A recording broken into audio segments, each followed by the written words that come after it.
반갑습니다. 오늘 저희가 함께 공부할 정전 본문 말씀은 제13장 최초보보입니다. 이제 최초보보는 구성이 수신의요법, 제가요법, 강자약자 진화장요법, 지도인으로서 준비할 요법 이렇게 해가지고 4가지로 구성이 되어 있는데요. 대종사님이 1816년이죠. 원기 1년, 원기 원년 대각을 이루시고 난 다음에 그 해에 이 법문을 하셨다고 해요. 그래서 최초 법문으로 이제 기록되어 있는데, 그 최초 법문을 설한 곳이 여러분 그 영산대학교 가보셨어요? 네. 영산대학교 가보셨어요? 영산대학교가 이렇게 있으면은 저 옆으로 좌측으로 지금 그 찻집 있는데 아세요? 찻집? 영산대학교 옆에 찻집이 하나 있잖아요. 네. 그 주차장도 넓고 찻집이 하나 있잖아요. 지금은 찻집을 하는지 모르겠는데 그 찻집이 하나 있어요. 그럼 그 뒤쪽으로 길이 이렇게 나 있거든요. 동네로 들어가는 길이. 그 길 따라서 쭉 올라가서 끝까지 가면은 이시제각이라고 있어요. 이시제각터. 그러니까 그 근처에서 지금은 이제 없어지고 새로 지금 건물이 지어져 있는데, 이제 위치도 약간 바로 이제 개울가 옆에 위치도 살짝 바뀌기는 했는데, 하여튼 그 이시제각에서 최초 보보를 설했다, 이제 이런 이야기가 있습니다. 그럼 이제 대종사께서 최초 보보를 언제 정확하게 이렇게 했다, 뭐 최초 보보라는 기록이 딱 있다 이런다기보다도 아마 그 대종사님께서 언급을 하셨고 정산종사께서 이제 기록하신 내용을 중심으로 저희가 최초 보보라고 추론하는 것 같고, 대종사께서 교법을 초안하신 게 부안 변산에서 삼학팔조 교법을 만드시잖아요. 이제 그거에 기반이 되었다, 이제 이렇게도 얘기가 나오고 그렇습니다. 그러니까 최초 보보는 원불교에서 대종사님이 어찌 보면 이제 가장 처음으로 당신의 깨달음을 이렇게 법문을 설하신 내용이 정리된 게 최초 보보다, 이렇게 볼 수가 있어요. 자, 그래서 이제 내용을 보면 이런 느낌이 들어요. 저는 이 수신의 요법, 제가의 요법. 여러분 그 수신제가 치국 평천하 아시잖아요. 그 느낌이에요. 수신의 요법, 그 다음에 제가의 요법, 강자약자 진화상 요법이 평천하 느낌이에요. 순서가. 그리고 지도인으로서 준비할 요법이 치국 느낌이에요.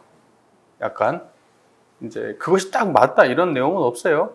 굳이 그 틀에다 넣어보자면 약간 그렇게 좀 대꾸가 지어지지 않나라는 생각을 개인적으로 해보는 거고, 어디에 막 딱 그렇게 돼 있다 이제 이런 거는 없어요. 자, 첫 번째가 이제 수신의 요법인데요. 차근차근 한번 볼게요. 우리가 대종사께서 이러한 법문이 나오게 된 거는 대종사님의 깨달음과 직접적 관계가 있겠죠. 대종사님이 깨달음이 없었다면 대종사님의 법문 형성이 안 되는 거 아니에요. 그리고 깨달음이 없이 이야기했다면 그냥 대종사님은 어떤 특정한 사상가 정도 수준이 되겠죠. 그냥 그 시대에 어떤 특정한 주장을 했던 사상가? 하지만 대종사님은 깨달음을 기반으로 했기 때문에 사상가가 아니고 주세불이죠. 근데 많은 사람들이 특히 학문을 하시는 분들이 대종사님을 마치 이제 위대한 사상가라고 이렇게 자꾸 말씀을 하시는 분들이 계신 것 같은데, 저는 대종사님을 사상가라고 칭하는 거는, 그러니까 그 학문을 하시는 분들은 그것을 높이는 의미로 말하는 것 같아요. 사상가, 위대한 사상가 이렇게 얘기하면은 그게 자기네들이 볼 때는 최고의 존칭이라고 생각하시는 것 같은데, 제가 볼 때는 대종사님을 폄하하는 것 같은 느낌을 받아요. 사상가라고 대종사님을 칭하면. 대종사님은 사상가가 아니에요. 사상이라고 하는 거는 물질의 세력에 속하는 거예요. 그리고 사상이라고 하는 거는 시대를 따라 변하는 거고요. 그러지 시대를 관통하는 깨달음을 얻은 분을 그 시대 한계를 가진 그 사상가 생각을 잘 다루는 생각을 깊이 있게 하고 생각 차원에서 이야기를 하는 그런 사상가로 대종사님을 취급하는 거는 저는 그게 과연 적절한 일인가라는 그런 생각을 좀 하거든요. 그래서 저는 대종사님을 사상가로 부르는 거를 별로 안 좋아해요. 그건 대종사님 폄하하는 느낌이 들어서. 예수를 사상가라고 하나요? 부처님을 사상가라고 해요? 그게 너무나 참 그 자기가 처해진 그 위치에 빠져 있는 느낌을 받아요. 자기가 학문적으로 입장에서는 대종사님을 사상가라고 칭할 수 있겠지만 그 종교적인 입장에서 볼 때는 결코 그 대종사님을 받드는 일이처럼 느껴지지 않는 거죠. 저는 제 입장이 이해가 되시나요? 예. 대종사님은 깨달음을 얻으신 분이에요. 우리가 똑같은 말을 해도 대종사님의 말씀은 깨달음의 경지에서 나오는 거예요. 그러니까 언어를 읽을 때 경지에서 읽어야 돼요.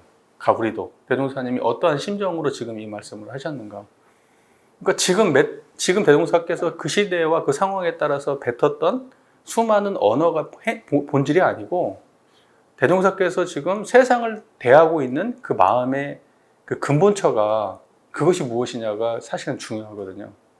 예, 근데 우리는 그거를 가지고 항상 법문을 봐야 된다. 거기에서 뿌려진 수많은 언어를 논리적으로 분석하고 판단하고 확장하고 이렇게 이해하는 방식으로 한다면 그야말로 대종사님을 사상가 취급하는 일이다. 저는 그렇게 생각을 합니다. 수신의 요법을 먼저 한번 볼게요. 같이 한번 읽어보죠. 1. 시대를 따라 학업에 종사하여 모든 학문을 준비할 것이요. 2. 정신을 수양하여 분수 지키는 데 안정을 얻을 것이며 희로애락의 경우를 당하여도 정의를 잃지 아니할 것이요. 3. 일과 이치를 연구하여 허위와 사실을 분석하며 시비와 이해를 바르게 판단할 것이요. 4. 응용할 때 취사하는 주의심을 놓지 아니하고 지행을 같이 할 것이니라. 수신이라고 하는 거는 자기의 몸을 닦는다, 말 그랬던 수신 그러면 자기의 몸을 닦는 걸 수신이라고 하잖아요. 그 말은 이제 자기 행위를 바르게 한다는 거겠죠. 근데 이제 수신, 제가 치국 평천하 이거는 대학에 나오는 얘기거든요. 대학 지도는 제 명명덕하며 제 친민하며 제 지어지선이니라 이렇게 시작을 하는 걸로 알고 있거든요. 그러니까 대학의 도라고 하는 거는 명덕을 밝히는 건데 그 명덕을 밝히는 것이 수신이에요. 그러면 명덕은 밝을 명자 큰 덕자인데 덕덕자인데 덕을 밝히는 일이 뭐냐, 밝은 덕이 뭐냐, 밝은 덕 명덕을 밝히는 거, 명덕을 밝히는 거. 그러니까 명덕이 뭘까요? 뭘 명덕이라고 할까요? 이런 쌍짜리겠죠. 네, 이런 쌍의 경지를 명덕이라고 하는 거예요. 그걸 밝히는 거를 수신이라고 하는 겁니다. 네. 그래서 1번, 2번, 3번, 4번 조항을 보면은 2번, 3번, 4번 조항은 정신수양 사리연구 작업지사예요. 그러면 이제 차근차근 1번부터 한번 볼게요. 큰 틀만 지금 말씀드리고 1번은 시대를 따라 학업에 종사하여 모든 학문을 준비할 것이요. 이렇게 말씀하셨어요. 시대를 따라 학업에 종사해서 모든 학문을 준비하라. 이 말은 그 시대에 따르는 수많은 학문들이 등장하는데 그거를 소홀히 하지 말고 뭐든지 하여튼 자기가 처한 위치에서 적극적으로 수용하란 말이잖아요. 배척하지 말라는 거 아니에요. 그렇죠? 근데 우리나라가 이제 조선이 이 일본한테 잡아먹힌 이유가 뭐예요? 시대를 따라 학업에 종사하지 못해서 그런 거예요. 새로운 학문을 받아들이지 못한 거, 서구 과학을 수용하지 못한 거예요. 대종사님은 그게 우리 민족이 굉장히 패착이라고 느끼셨던 것 같아요. 느낌에. 근데 일본은 서구 문물을 굉장히 빨리 받아들였죠. 예, 그러면서 물질 문명이 워낙 이제 강대해지니까 우리나라를 이제 식민지로 집어삼키게 되는 그런 상황이 발생했어요. 지금은 어떤 물질 문명, 어떠한 학문이 지금은 막 이 주요 학문이 되었나요? AI, 인공지능, AI. 예, 그게 지금은 굉장히 어, 뜨거운 그 뜨거운 감자죠. 굉장히 지금 아주 중요한 문제가 됐어요. 그러니까 인공지능 아니고는 이제 안 되는 시대가 될 건가 봐요. 예, 그리고 이제 그 인공지능을 탑재한 휴먼 안드로이드 로봇, 사람하고 똑같이 생긴 로봇. 나중에 이제 가정까지 들어와가지고 가정에서 가사 일을 로봇가 해준다.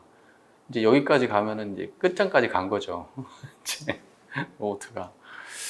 지금은 이제 공장에서 뭐 이제 로봇 팔이나 이제 이런 것들 이렇게 뭐 만들고 이렇게 단순 작업하는데 이제 사람처럼 만든다는 거예요. 근데 그런 거를 갖다가 등한시해 가지고는 절대 안 되겠죠. 그러니까 제가 볼 때는 이렇게 열린 시대에도 지금 우리나라가 얘기를 들어보니까 AI에 대한 투자가 엄청 많이 늦어지고, 그거는 엄청난 돈이 들어가는 일인데, 그거는 국가적으로 그거를 나서서 그 일을 해야 되는 모양이에요. 저도 뭐 문외한이기는 하지만, 보니까 다른 중국이나 미국이나 이런 데들은 앞서서 어마어마한 투자를 해왔던 거예요. 한국은 그것이 이렇게 빨리 올 거라고 생각도 못하고 투자 안 했던 거예요. 오히려 그쪽 예산을 삭감했다 그래요. 그래가지고 이제 따라가려면 훨씬 더 힘든 상황이 됐습니다. 네, 하지만 그걸 안 하게 되잖아요. 그러면 국제사회에서 나중에 뭐 설 자리가 없어져요. 그 다음에 이제 에너지 문제 같은 경우에도 이제 뭐 친환경적인 에너지가 아니로 생산이 안 되는 물건은 뭐 서로 못 사고 못 판다며요. 외국에 못 판대요. 그래가지고, 그러니까 앞으로는 그 친환경 에너지가 굉장히 또 뜨거운 주제가 됐어요. 그 다음에 이제 사람의 건강 문제, 유전자 문제 있잖아요. 이제 그래서 사람이 영원히 병들지 않고요. 영원히 살 수 있는 그런 뭐 염색체 뭘 발견했대요. 네, 그리고 그것만 손대면은 사람이 영원히 산다는 거예요. 예, 이제 그런 시대가 이제 되어가고, 그리고 사람 몸 속에 있는 이 몸 안 좋은 뭐 이런 것들도 부분 다 만들어가지고 다 이제 집어넣어서 만들고, 또 심지어는 그런 얘기도 나와요. 이제 머리를 바꾼대요. 그러면 그 사람에 대한 모든 모르겠어요. 그게. 그러니까 어디까지를 사람이라고 봐야 되는지 이제 그런 경계도 애매해지는 것 같아요. 어디까지를 우리가 인간이라고 봐야 되는지. 그리고 이제 그 인공지능이 과연 진짜 인간같이 할 수 있는 건가라는 그런 이야기들도 많이 나오고, 하여튼 여러 가지의 새로 나오는 학문 분야들이 많이 있는데 우리가 거기에 전문으로 종사할 거는 아니잖아요. 그런데 세상의 흐름과 이런 가장 중요한 이슈들에 대해서는 항상 열린 마음으로 수용을 해야 되는데, 나는 내가 하고 있는 것만 바라볼 거야 하고 그렇게 살아간다면은 그것과 무관한 뭐 다른 걸 하면 모르겠지만, 그렇지 않는 이상에는 결과적으로 나중에 이제 그 고통스러운 일을 당하게 되겠죠. 그러니까 여기서 중요한 거는 뭐냐면, 시대를 따라 모든 학업이, 우리니까 뭐냐면 또 이런 말도 있어요. 사람이 1년 죽을 때까지 앞으로는 하나의 직업 갖고 사는 그런 시대가 아니라는 거잖아요. 저희 아버지 세대는 이제 지금 세대만 해도 어떻게 그 이후의 세대는 이제 하나의 직업 갖고 안 된대요. 정년 이전에 퇴임을 할 수도 있고, 정년 다 돼서 퇴임해도 수명이 워낙 길고, 그러다 보니까 그거를 먹고 살고 이제 하려면은 몸은 이제 건강하고 그 가만히 앉아갖고 노는 것도 하루 이틀이고 그래서 이제 뭔가 보람된 일도 하면서 생산 활동도 하면서 또 돈을 떠나서라도 이제 그렇게 살아가야 되는데 그 사람이 과거에 배웠던 걸 딱 내려놓고 그것과 연계된 직장으로 옮겨갈 수 있으면 좋은데 이제 그렇지 않은 경우에는 그 과거 걸 내려놓고 새로운 걸 딱 도전해가지고 그걸 지식을 쌓을 수 있는 그 지식을 쌓을 수 있는 그 역량 그 자체가 중요하다는 얘기를 하더라고요. 새로운 거에 도전해가지고 그걸 바로 학습해가지고 할 수 있는 그러한 역량 자체. 그러니까 학습하는 그런 태도 자체가 중요하다는 거예요. 그러니까 잘 배우는 문제는 엄청 중요한 거거든요. 그러니까 그러한 거하고도 지금 맞닿아 있는 것 같아요. 이게 굉장히 오래전 100년도 넘기 전에 했던 법문 말씀이지만 사실은 지금 그대로 유효한 말씀이거든요. 그래서 시대를 따라 학업에 종사해 모든 학문을 준비할 것이요. 이렇게 말씀을 하십니다. 그 다음에 두 번째, 정신을 수양하여 분수지키는 데 안정을 얻을 것이며 희로애락의 경우를 당하여도 정의를 잃지 아니할 것이요. 예, 정신 수양을 하게 되면 어떻게 되냐면은 분수지키는 데 안정을 얻게 되는데 분수지키는 데 안정을 얻는다는 게 내가 새로운 도전을 하지 않는다는 의미로 이해되면 안 되거든요. 그러니까 나는 지금에 그냥 무조건 만족해. 나는 더 앞으로 나갈 필요도 없고 또 노력할 필요도 없어. 지금 있는 거 뭐 아껴서 먹고 그냥 그렇게 살면 돼. 배만 안 굶으면 돼. 뭐 그렇게 노력하면서 살고 싶지 않아. 뭐 이렇게 생각을 할 수도 있잖아요. 그런 세대가 지금 그런 세대가 많이 있는 걸로 알고 있거든요. 그걸 뭐라고 얘기하는데? 아무튼 그래가지고 뭐 이제 방 안에 이제 들어와가지고 이제 사회생활을 완전히 이제 왜냐면 처음에는 열심히 노력하고 직장도 얻고 이렇게 살고 뭐 연애도 하고 이렇게 살았는데 연애도 안 돼, 직장 생활도 잘 안 돼, 뭐 이제 이러면서 인생을 점점 포기하게 되고 지친 거예요. 예, 완전히 이제 그야말로 이제 번아웃이 돼가지고 집안에 틀어박혀서 아예 꼼짝달싹도 하지 않는 거예요. 아예 움직이지 않고 그냥 가만히 누워가지고 그러면서 10년, 20년을 보내더라고요. 못 헤어나오고. 이놈의 사회가 정말 그런 사람들을 양산하는 시대가 아닌가 싶어요. 굉장히 경쟁으로 몰고 가는데 다음 대안이 있을 거라고 생각하거든요. 왜 대안이 없겠어요, 인생살이에. 그런데 이 사회가 문제의식을 못 느끼고 적극적으로 해결하려고 덤벼들지 않으니까 그런 거죠. 누군가는 그걸 막고 있는 거일 수도 있고, 무언가 특정한 이익이 있는 사람들이 사회를 계속 어딘가를 틀어막고 한쪽으로만 흘러가게 하는 걸지도 모르죠. 뭐가 됐든 제가 여기서 얘기하고 싶은 거는 우리가 분수지키는데 안정을 얻는다는 말이 지금 내가 여기에 딱 주저앉아가지고 요만큼에 만족하면서 사는 것이 그게 바른 삶이야 라고 하는 걸 말하는 건 아니라는 거예요. 이거는 어떤 거냐면은 내가 공부를 열심히 하고 어디 시험에도 합격을 하고 직장에도 취직을 하고 돈도 벌고 연애도 하고 하는 그런 모든 삶이 있는데 내가 노력한 만큼 결과가 안 나올 수도 있는 거예요. 근데 그 노력한 만큼의 결과가 안 나왔다 하더라도 그것을 수용하는 힘을 말하는 거예요. 근데 우리는 실패해보지 않은 아이를 만들어가지고 세상에 내보내려고 하거든요. 한 번도 혼나거나 좌절을 겪어보지 않아. 엄마가 그냥 오냐 그냥 다 해줘. 필요하면 다 해줘. 너는 공부만 하면 돼.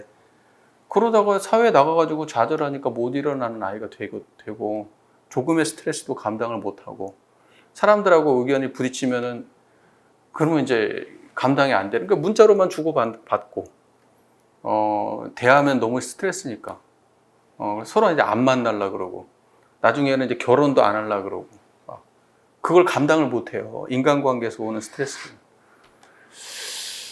그러니까 제가 생각할 때 분수 지키는데 안정을 얻으라는 정신을 수양해서 분수 지키는데 안정을 얻으라는 얘기는 그 생산 활동도 하고 뭐 모든 인간이 하는 모든 활동들을 하되 그 결과에 너무 집착하지 말라는 의미로 저는 이해돼요.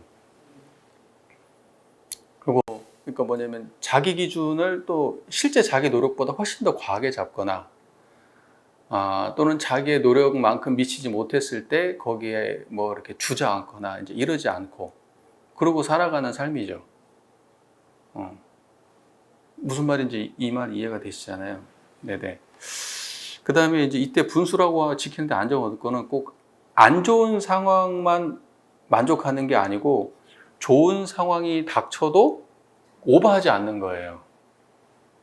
근데 많은 사람들이 뭐가 잘 되면 오버하기 시작해요. 자만하고 오만하고 더 욕심내기 시작하거든요. 근데 그러지 않는 거예요.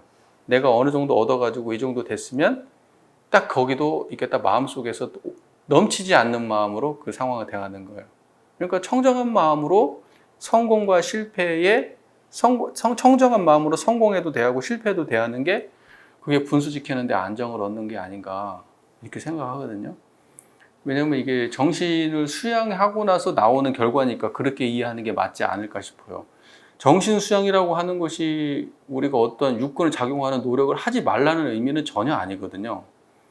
육군 작용을 하는 가운데에 그 육군의 노예가 되지 않고 자주력을 키우는 것을 말하는 거기 때문에 내가 뭐 육군을 작용을 열심히 하되 그 결과에 노예가 되지 않는 그러한 마음을 키우는 것이 여기서 말하는 안정을 얻는 거라고 생각할 수가 있다는 거죠.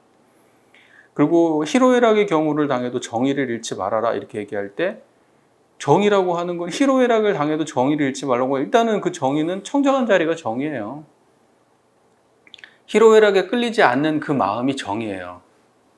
그러니까 희로애락에 끌려다니지 말고 자기의 본래의 경지, 자기의 본래 주체적인 자기를 놓치지 말라는 거죠. 다시 말해서 청정한 마음 떠나지 말라는 거예요. 자, 정신을 수행해가지고 분수 지키는데 안정도 없고 희로애락의 경우를 당해도 정의를 잃지 않게 되면 그게 수양력이죠. 그리고 그거를 보고 수신한다 이렇게 얘기하는 거죠. 그 수신이라고 하는 거는 별게 없는 것 같아요. 자기를 닦는다라고 하는 게 별거 없어요. 결과적으로 청정한 그 자리 하나 챙기면 그게 수신하고 있는 거예요. 명덕 그랬잖아요. 명덕을 밝히는 게 수신이라고요. 여기까지 잘 정리가 되고 있죠? 그 다음에 세 번째, 일과 이치를 연구하여 허위와 사실을 분석하며 시비와 예를 바르게 판단할 것이요. 딱 들어봐도 이건 사리 연구구나 이런 느낌 나잖아요. 이때 일과 이치는 뭘까요? 우리가 일이라고 하니까 뭐 먹고 사는 일, 잠자고 뭐 씻고 뭐 노는 일, 뭐 직장 생활하는 일, 뭐 그런 일이에요? 그런 얘기가 아니죠. 12예를 말하는 거예요. 12예를.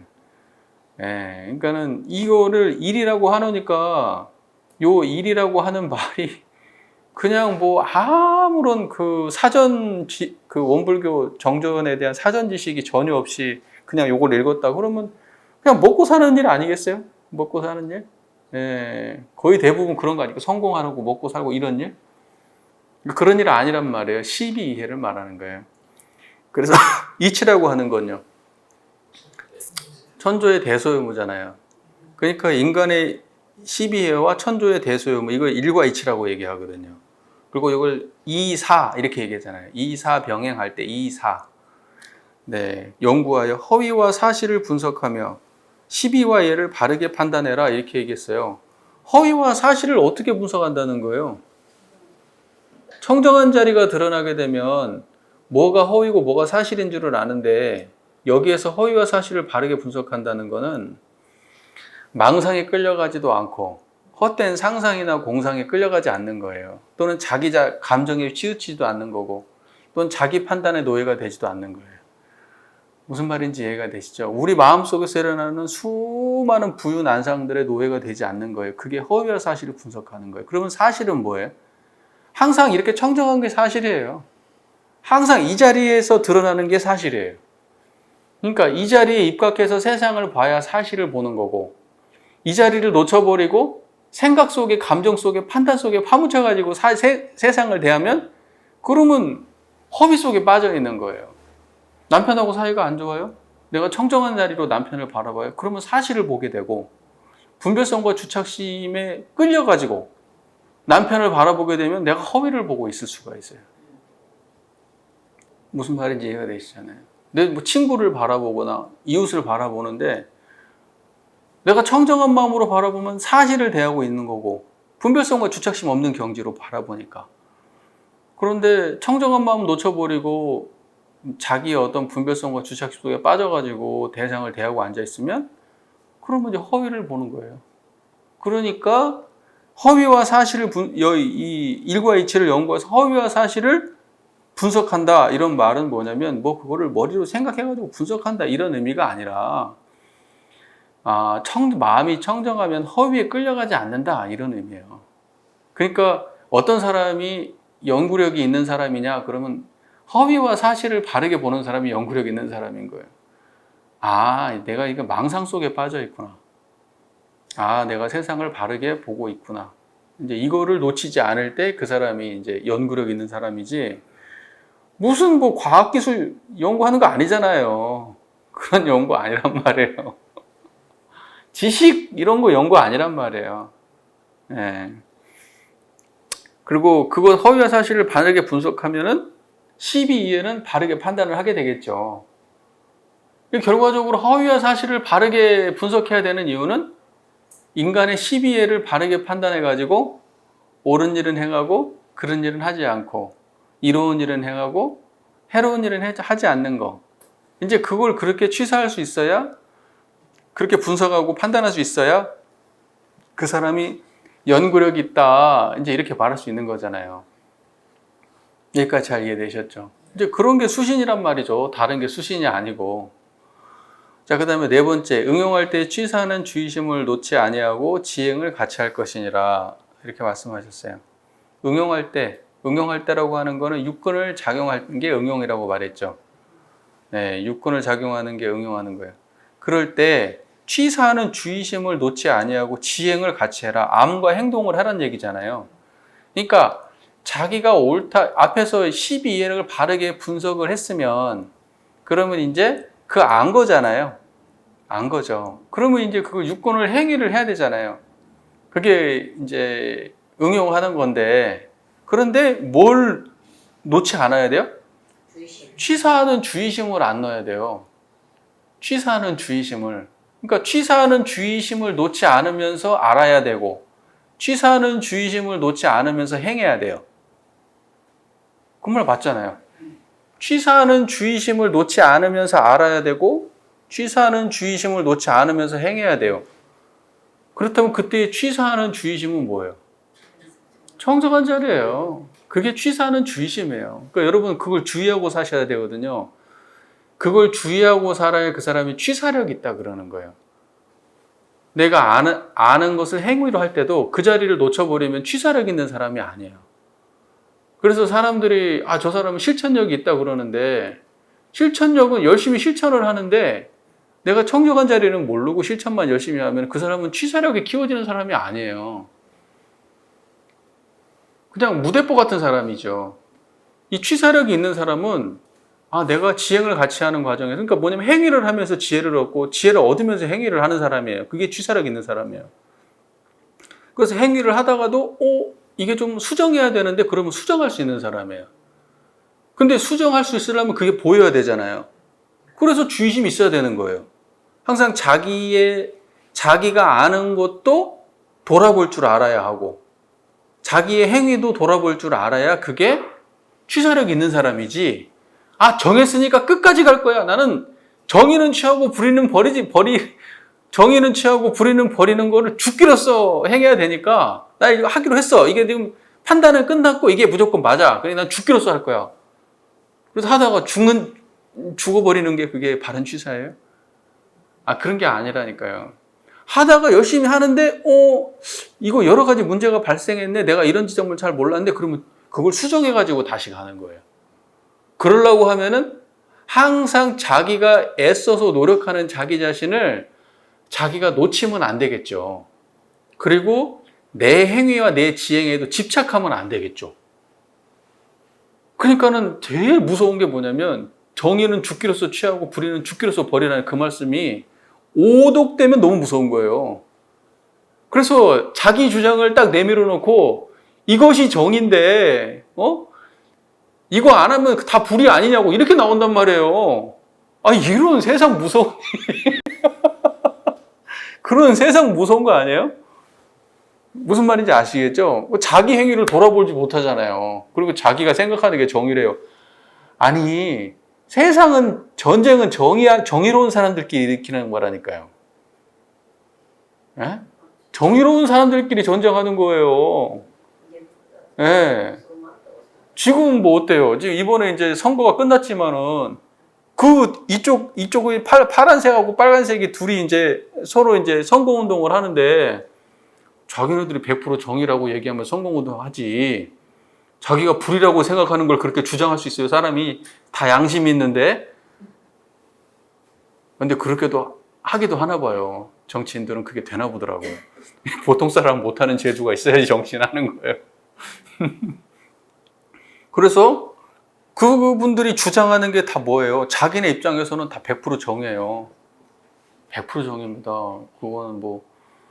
그러니까는 세상은 정의와 정의의 싸움이에요. 그러니까 조심하라는 거예요. 정의는 죽기로서 취하라는 말 그거 똑바로 잘 알아들어야 돼요. 예, 그러니까 진짜 정의는 뭐냐? 나의 주장과 나의 행위에 취해 있지 않아야 그 사람이 정의로운 사람이에요. 내가 이 행위를 하는 과정에서도 항상 마음이 열려 있고 거기에만 몰입되고 그것만 보이는 게 아니라 그 일을 하면서도 마음은 항상 세상을 향해서 완전히 오픈되어 있는 사람. 그런 사람이 정의로운 사람이죠. 그리고 내 행위가 잘못됐으면 수정할 수 있는 사람. 뭐 예를 들면 제가 이렇게 교리를 갖다가 교도님께 전달을 했는데 내가 뭔가 잘못 알았어요. 뭔가 심각하게 잘못 전달한 게 있어. 그러면 뭐가 정의로운 거예요? 그렇죠. 아, 이건 내가 잘못 알았구나. 그러면 과감하게 내가 아무리 높은 자리에 있다 하더라도 내가 아무리 권위가 있는 사람이라 하더라도 얼마나 쪽팔려요. 쪽팔리지. 굉장히 쪽팔리거든요. 하지만 이건 내가 잘못 판단했다 라고 자기 고백을 할 수 있어요. 그런 사람이 정의로운 사람이지. 내가 일단 한번 밀어붙이기로 했어. 다른 사람 말은 필요 없어. 그리고 죽을 때까지 그거 주장하다 죽어요. 그러면 뭐예요? 그게 정의로운 사람이겠어요. 그러니까 죽기로서 행하라, 불의는 죽기로서 하지 마라라고 하는 그 말 똑바로 알아들어야 돼요. 그 작업시사. 그러니까 청정한 자리 아니면은 정의불이 안 돼요. 안 됩니다. 잘 이해가 되시죠? 네, 그래서 여기서 취사하는 주의심 그러면 보세요, 여러분. 실제로 여러분 지금 저를 보세요. 이거 보세요. 이거 보이시죠? 이거 보는 그게 지금 주의하고 있는 거예요. 이거 보면서 주의하고 있잖아요.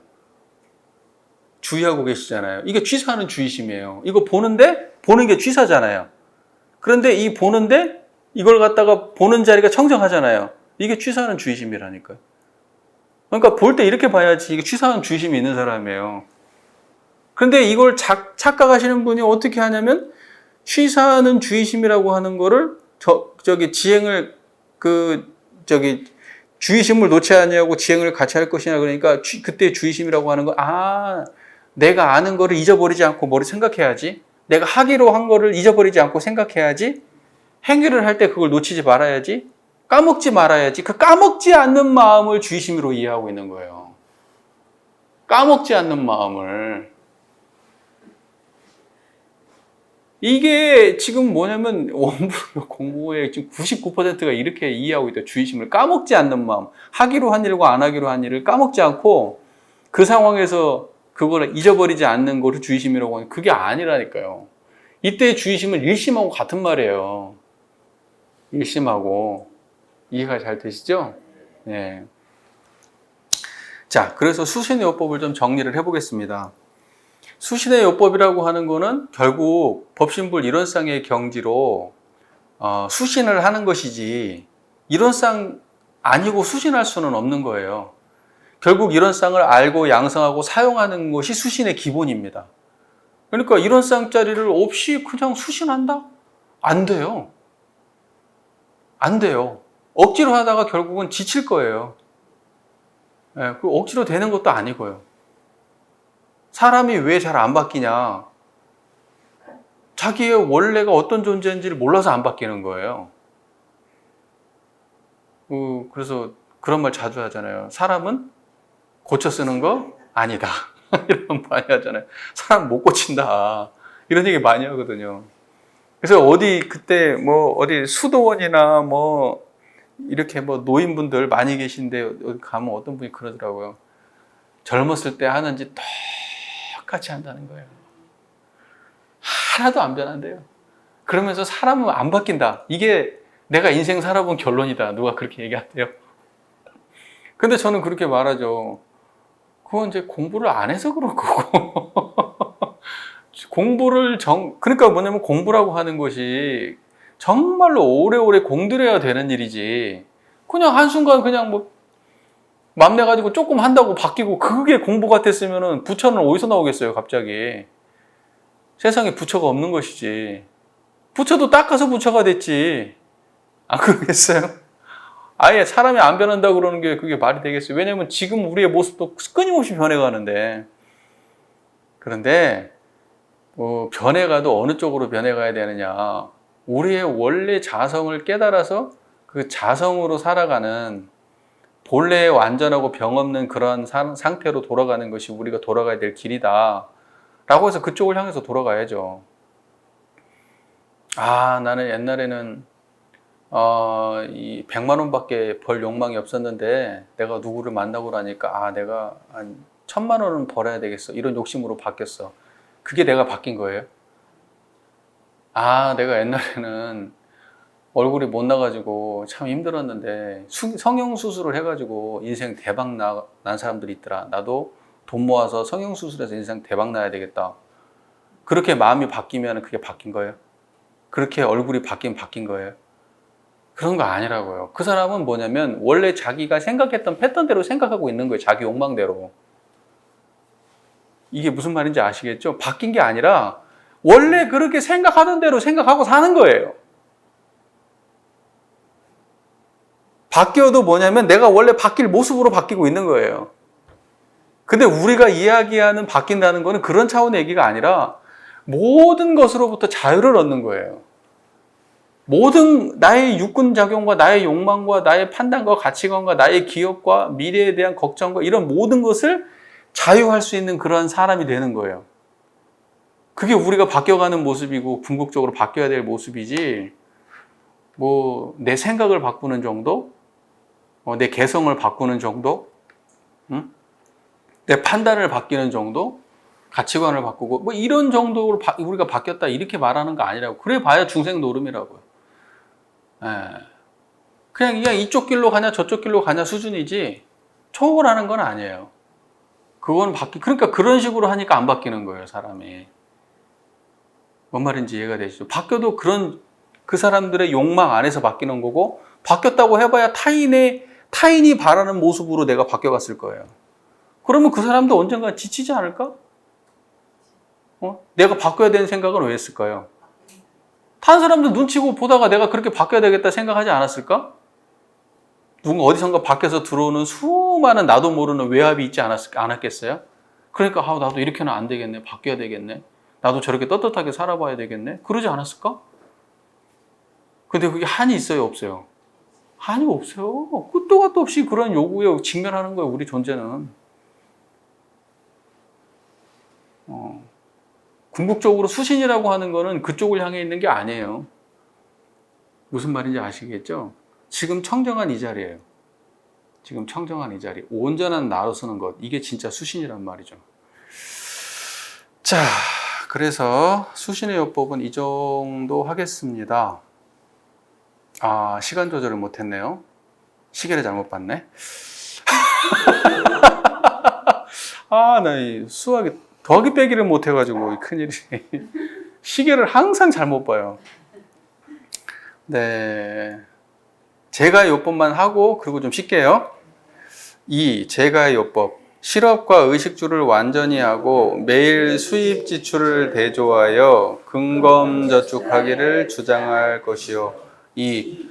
호주는 견문과 학업을 잊어버리지 아니하며 자녀의 교육을 잊어버리지 아니하며 상봉하솔의 책임을 잊어버리지 아니할 것이요. 3. 각권이 서로 화목하며 의견 교환하기를 주장할 것이요. 4. 내면으로 심리 밝혀주는 도덕의 사후가 있으며 외면으로 규칙 밝혀주는 정치에 복종하여야 할 것이요. 5. 과거와 현재의 모든 가정이 어떠한 희망과 어떠한 방법으로 안락한 가정이 되었으며 실패한 가정이 되었는가 참고하기를 주의할 것이니라. 여러분, 수신제가 치국 평천화할 때 수신이 전부예요. 사실은 수신제가 치국 평천화의 핵심은 수신이에요. 수신이 모든 걸 가능하게 하기 때문에 수신이 가장 핵심이거든요. 아니, 어차피 나라고 하는 존재는 가정에 속해 있고 사회에 속해 있고 국가에 속해 있는 존재예요. 그러면 어떻게 하면 이 세상을 평천화할 건가라고 할 때 결국 나의 수신이 세상을 평천화하는 가장 근본이기 때문에 수신을 말하거든요. 그리고 우리가 가장 가까운 사회가 어디냐면 가정이에요. 이 국가는 가정 개인 단위가 모였지만 조금 더 나가면 가정 단위가 모인 게 우리가 살고 있는 사회고 국가잖아요. 그래서 가정이라고 하는 것이 행복과 불행을 좌우하는 굉장히 중요한 곳이거든요. 그 한 사람의 행복과 불행은 다 어디서 나오냐면 가정 생활에서 나와요. 가정이 행복하면 행복한 거고 가정이 불행하면 불행한 거예요. 그런다고 해서 그러면 지금은 가정이라고 하는 것이 정상가정이라는 것이 따로 없어요. 그죠? 무엇이 정상가정이다? 그럼 부부가 만나가지고 남녀가 만나가지고 자녀를 한 둘, 셋 낳고 경제생활 어떻게 유지해 가고 이제 이렇게 사는 것이 정상가정이다. 근데 이런 것도 무너진 지 오래됐어요. 아니, 동물하고 같이 사는 가정도 정상가정이에요. 그리고 이제는 여자끼리 살거나 남자끼리 사는 가정도 이제 정상가정이 돼요. 시대가 그렇게 바뀌어가는 거예요. 그래서 정상가정이라고 하는 그게 기준이 없었어요, 기준이. 또 이제 그런 말도 쓰잖아요. 개인, 이제 혼자 사는 그것도 가정이에요, 가정. 예, 그러니까 진짜 그런 게 경계가 모호해졌는데 이 전통적인 그런 관념으로 이제 앞으로 시대를 바라보면 조금 어려워요. 예, 그러니까 시대가 바뀌는 걸 빨리빨리 순응해야죠. 근데 이제 호주제 폐지한다고 했을 때 유생들이 찾아가가지고 막 난리를 피고 그러셨다고 하더라고요. 그게 이제 그렇게 하면 이제 이 세상이 완전히 망한다. 근데 나름대로 잘 돌아가잖아요. 예, 잘 돌아갑니다. 네. 자, 그래서 세상에 수많은 사람들이 사실은 우리가 생각지 못하는 가정의 범주, 우리가 정상 가정이라고 생각하는 밖에서 지금 살아가는데 그 사람들 다 비정상으로 할 거예요. 이제 그런 시대, 그렇게 하면 안 되죠. 그렇게 하면 안 되고 그냥 다 존중해 줘야 돼요. 그리고 지금 보면은 혼자 사는 남자, 여자가 혼자 사는 사람이 얼마나 많아요, 지금. 예, 결혼 안 하고 비혼주의자 많잖아요, 지금. 자, 그리고 이제 그거에 대한 어떤 자기한테 그걸로 인해서 오는 그 문제들은 결국 자기가 떠안아야겠죠. 예, 자기의 선택의 문제니까. 그러니까 우리가 감나라 배나라 할 일은 아니라는 말씀을 드리고 싶은 거예요. 정상이다 아니다 이렇게 고민하면서 또 이제 우리 부모님들이 볼 때는 막 죽겠죠. 자기 원하는 대로 안 움직이니까. 하지만 그 삶도 인정해 줘야 되는 거죠. 인정해 줘야 돼요. 나의 뜻에 안 맞는다고 해도. 자, 제가 요법을 하려고 하면 아까 말했죠. 수신이 중요하다. 수신이라고 하는 것이 모든 것, 수신제가 치고 평천화의 핵심은 뭐냐면 수신이다. 그리고 수신의 핵심은 뭐냐면 명명덕이에요. 우리로 따지면 이론쌍자리를 자각하는 거예요. 이제 그것이 이론쌍으로 알고 양성하고 사용하는 힘이 수신의 힘이다. 자, 여기까지 정리가 잘 됐죠. 그 힘을 갖춘 사람은 제가 더 잘하겠죠. 네, 그러면 이제 첫 번째 이렇게 나와요. 실업과 의식주를 완전히 하고 매일 수입 지출을 대조해 근검저축하기를 주장할 것이요. 이거는 핵심은 뭐냐면 경제활동을 하라는 거예요. 그리고 소비활동을 갖다가 합리적으로 잘하라는 뜻이에요. 경제활동을 하고 그 다음에 소비 지출을 잘 관리하라는 뜻이죠. 예. 근데 그걸 그렇게 하려고 하면은 마음이 어때야지 그게 될까요? 성실해야 돼요. 힘든 것도 감내해야 돼요. 어려운 것도 도전해야 돼요. 또 보기 싫어서 사람 꼴도 봐야 돼요. 그렇잖아요. 그런 게 다 갖춰져야 사람이 사회에서 돈을 벌고 살 수가 있는 거예요. 그러니까 그러려면 어떻게 되냐? 수신이 필요한 거예요. 스트레스도 감내해야 되고, 성실함도 발휘해야 되고, 노력도 해야 되고. 그렇기 때문에 이 앞에 첫 번째 문장도 수신이 기반이 굉장히 필요한 문제란 말이죠. 그 다음에 저기 근검저축하라고 했는데, 아니 기본적으로 욕망이 치성한 사람은 어때요? 남들이 하는 거 다 하고 싶죠. 아, 큰 집 사면 나도 저 집 사고 싶고, 빚내 사서라도 사고 싶고, 큰 차 타면 나도 그 차 타고 싶고, 비싼 옷 사면 나도 그거 사고 싶고, 어디 좋은 데 가면 나도 가고 싶고, 맛있는 거 먹으면 나도 먹고 싶고. 안 그래요? 근데 그거 다 할 수 있어요? 어떤 사람은 빚내서 하더라고. 빚내서.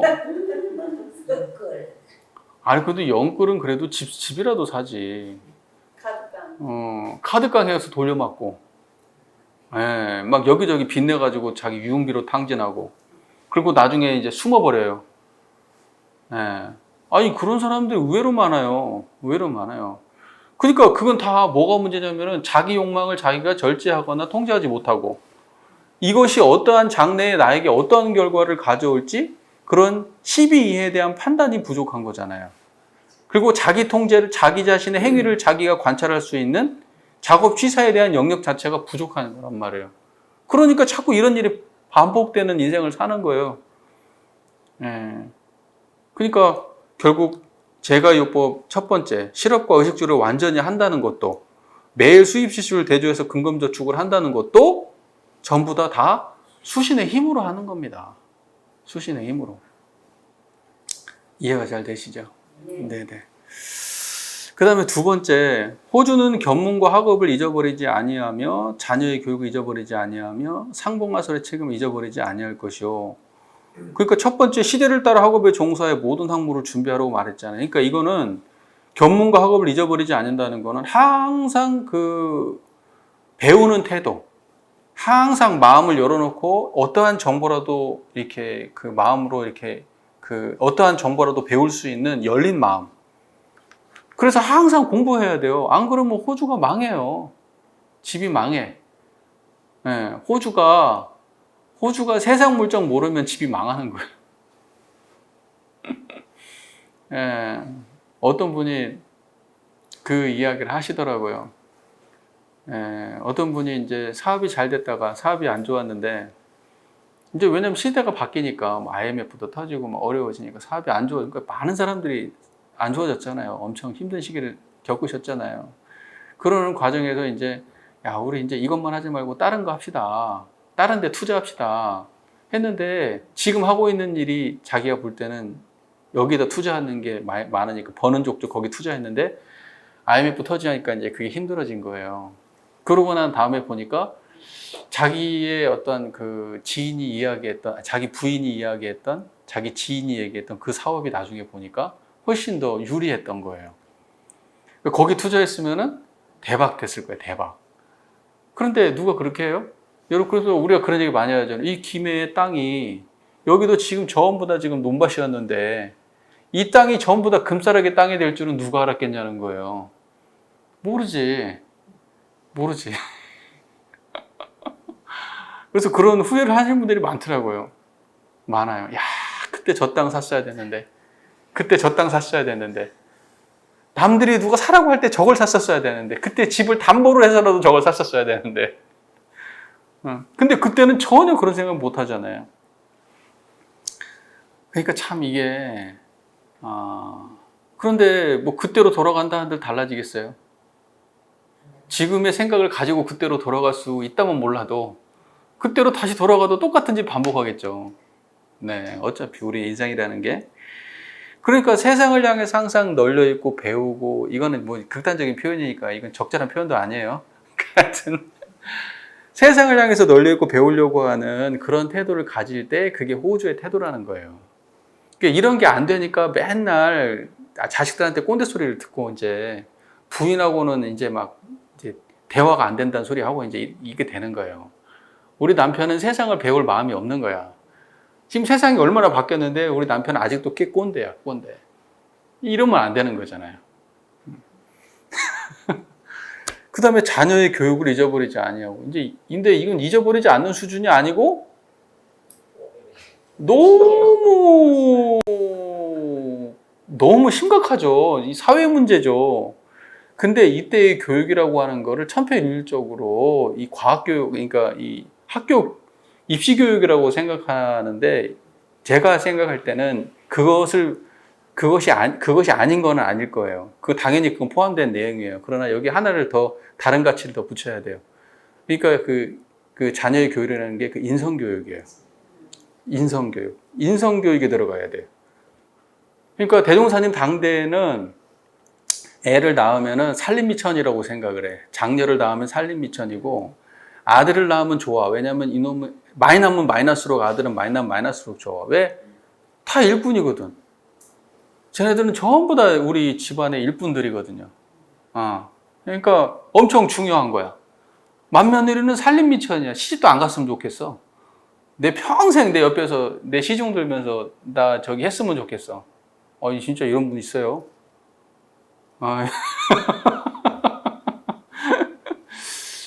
네. 그러니까 그러한 시대에 대종사께서 이 말씀을 하신 거예요. 이 자녀를, 그것도 남자 여자를 구분하지 말고 다 교육시켜야 된다. 남녀 차별 없이. 그리고 다 인류 사회로 활동할 수 있게 키워야 된다. 이렇게 말씀하신 건데, 지금은 너무나 과열되고 너무나 지나친데 진짜 중요한 게 하나가 빠진 거예요. 인성교육이 빠졌어요. 심각한 문제예요. 진짜 심각한 문제예요. 네. 그러니까 그 TV에서 그 오은영 박사 나오잖아요. 오은영 박사. 그 금쪽이. 그 TV 프로그램 정확히 이름이 뭐죠? 금쪽 같은 내 새끼. 금쪽 같은 내 새끼. 문제 사람만 그런 게 아니고 개도 문제잖아요. 개도 교육을 잘못해. 개통령 누구죠? 강형욱 맞죠? 강형욱이잖아요. 강형욱. 네. 하여튼 뭐 중요한 게 뭐냐면은 오냐 키워가지고 애들이 다 문제된 거 아니에요. 핵심이 그거냐. 개도 오냐 하니까 심각한 문제가 발생했고. 그러니까 적절한 되고 안 되고의 통제가 없는 거예요. 그리고 부모가 기준이 없이 애를 키우는 거예요. 그냥 그때 즉흥적으로, 감정적으로. 그리고 아이한테 진짜로 제대로 된 사랑을 주질 않아. 막 무관심하고. 그러다가 문제 생기면 막 그때나 이제 막 처리하려고 그러고 막. 이렇게 제가 그 TV 프로를 많이 본 건 아니지만 몇 개 보니까 대충 분위기가 그런 분위기 같아. 그리고 오은영 박사가 탁 아이를 탁 해가지고 통제를 딱 시키잖아요. 통제를. 근데 애가 그러면 막 통제가 안 돼요? 부모도 안 되는 애가 나중에 되잖아요. 근데 왜 그래요? 그 아이가 오히려 시원함을 느낀대요. 마음이 후련해진다고 하더라고요. 오히려 평안함이 찾아온대. 그러니까 그거 보면서 제가 느낀 거예요. 이 부모들이 그 마음의 문제에 대해서 너무 모르고 인성에 대해서 너무 문외한이고 지금 그렇게 애들을 키우고 있구나. 그리고 그런 아이들이 세상에 나오면은 굉장히 세상이 지금 힘든 시기를 거쳐가게 되겠구나. 그러고 나면 또 반성이 있겠죠. 그 이후에 반성이 있겠지. 그러면 또다시 이제 그렇게 할 텐데, 결과적으로 과거에 종교에서 행해왔던 것들이 이제 종교를 믿는 사람들도 없어지고, 원불교에서 제대로 공부한 사람들이 가정에 들어가서 자녀를 교육시켰으면 얼마나 훌륭한 자녀들을 다 키웠겠어요. 여러분 다 훌륭하게 키우셨지 않아요? 인성이 훌륭하지 않아요? 대답이 없어요, 갑자기.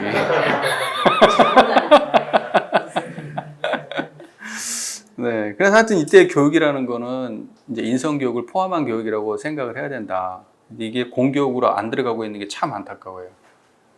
공교육으로 들어가야 돼, 인성교육. 그리고 그거를 규정도 잘 못해요. 어떤 것이 진짜 수신인지에 대해서 판단도 못한단 말이에요, 사람들이. 원불교가 들어가야 돼. 원불교가 들어가면 제대로 할 것 같거든, 제가 볼 때. 상봉하솔의 책임을 잊어버리지 아니하실 것이요. 그죠? 상봉하솔.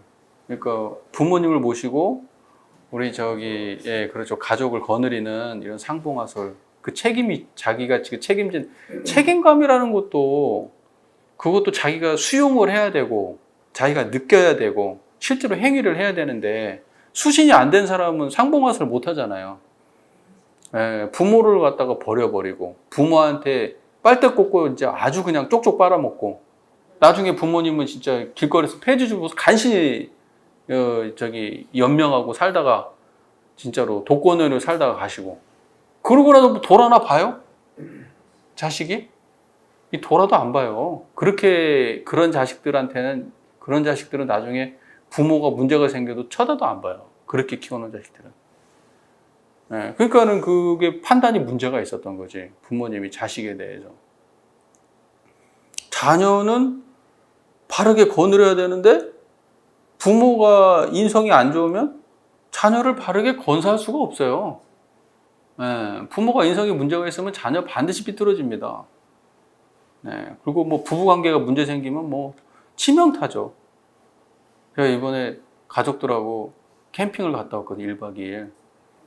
예, 저희 익산에 가까운 곳에 웅포라고 금강 옆에 웅포 캠핑장을 진짜 몇 년 만에 한번 갔어요. 애들 어릴 때나 좀 데리고 가다가 큰아들이 이제 중학생 이제 거의 집안에서 말을 안 하기 시작하면서부터 캠핑을 이제 물 건너 갈 거죠. 물 건너 가고 이제 그렇게 지내다가 캠핑 이제 아들이 약간 정상범위로 돌아왔어요.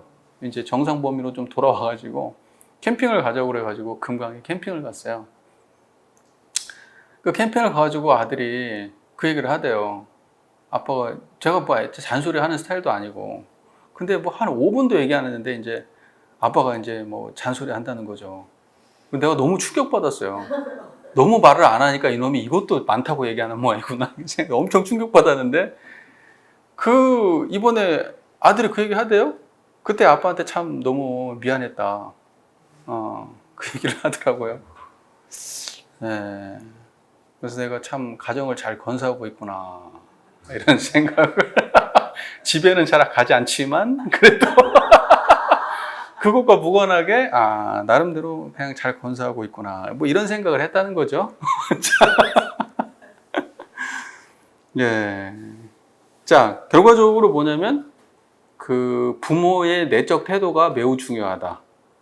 호주의 그 마음 자세가 자녀에게 굉장히 직접적 영향을 미친다. 그리고 이거는 자기 스스로를 돌아보셔야 돼. 나의 생각과 판단에 부족한 점은 없었는지. 있었다면 빨리 수정해야죠. 늦는 시간은 있다 없다? 늦는 시간 없어요. 내가 늦었다고 생각할 때가 제일 빠른 때입니다. 네. 자, 그 다음에 세 번째, 가권이 서로 화목하며 의견 교환하기를 주장할 것이고. 그러니까 서로 평등해야 돼요. 평등해야 된단 말이죠. 그러니까 나는 내가 호주야. 그러니까 내 말 들어. 이렇게 하면 안 돼요. 근데 저희 집 같은 경우에도 약간 그게 좀 있죠. 강압이. 교당 안 나가면 안 돼. 오직 그건 강압이에요. 예, 뭐 그래서 정토가 그 이야기를 하더라고요. 애들이 뭐 이제 교당에 뭐 이번에 6일 대제 다녀왔냐고 하니까 다녀왔다고. 그래서 지난번에도 어떤 뭐 행사가 있었는데 이렇게 안 가면 안 되냐고 그래서 그때 확실하게 잘라가지고 얘기했대요. 안 된다. 무조건 가야 한다. 뭐 딸내미가 뭐 저 가는데 무슨 뭐 시험 기간인데 뭐 얘기해. 우리 집은 안 된다. 가야 된다.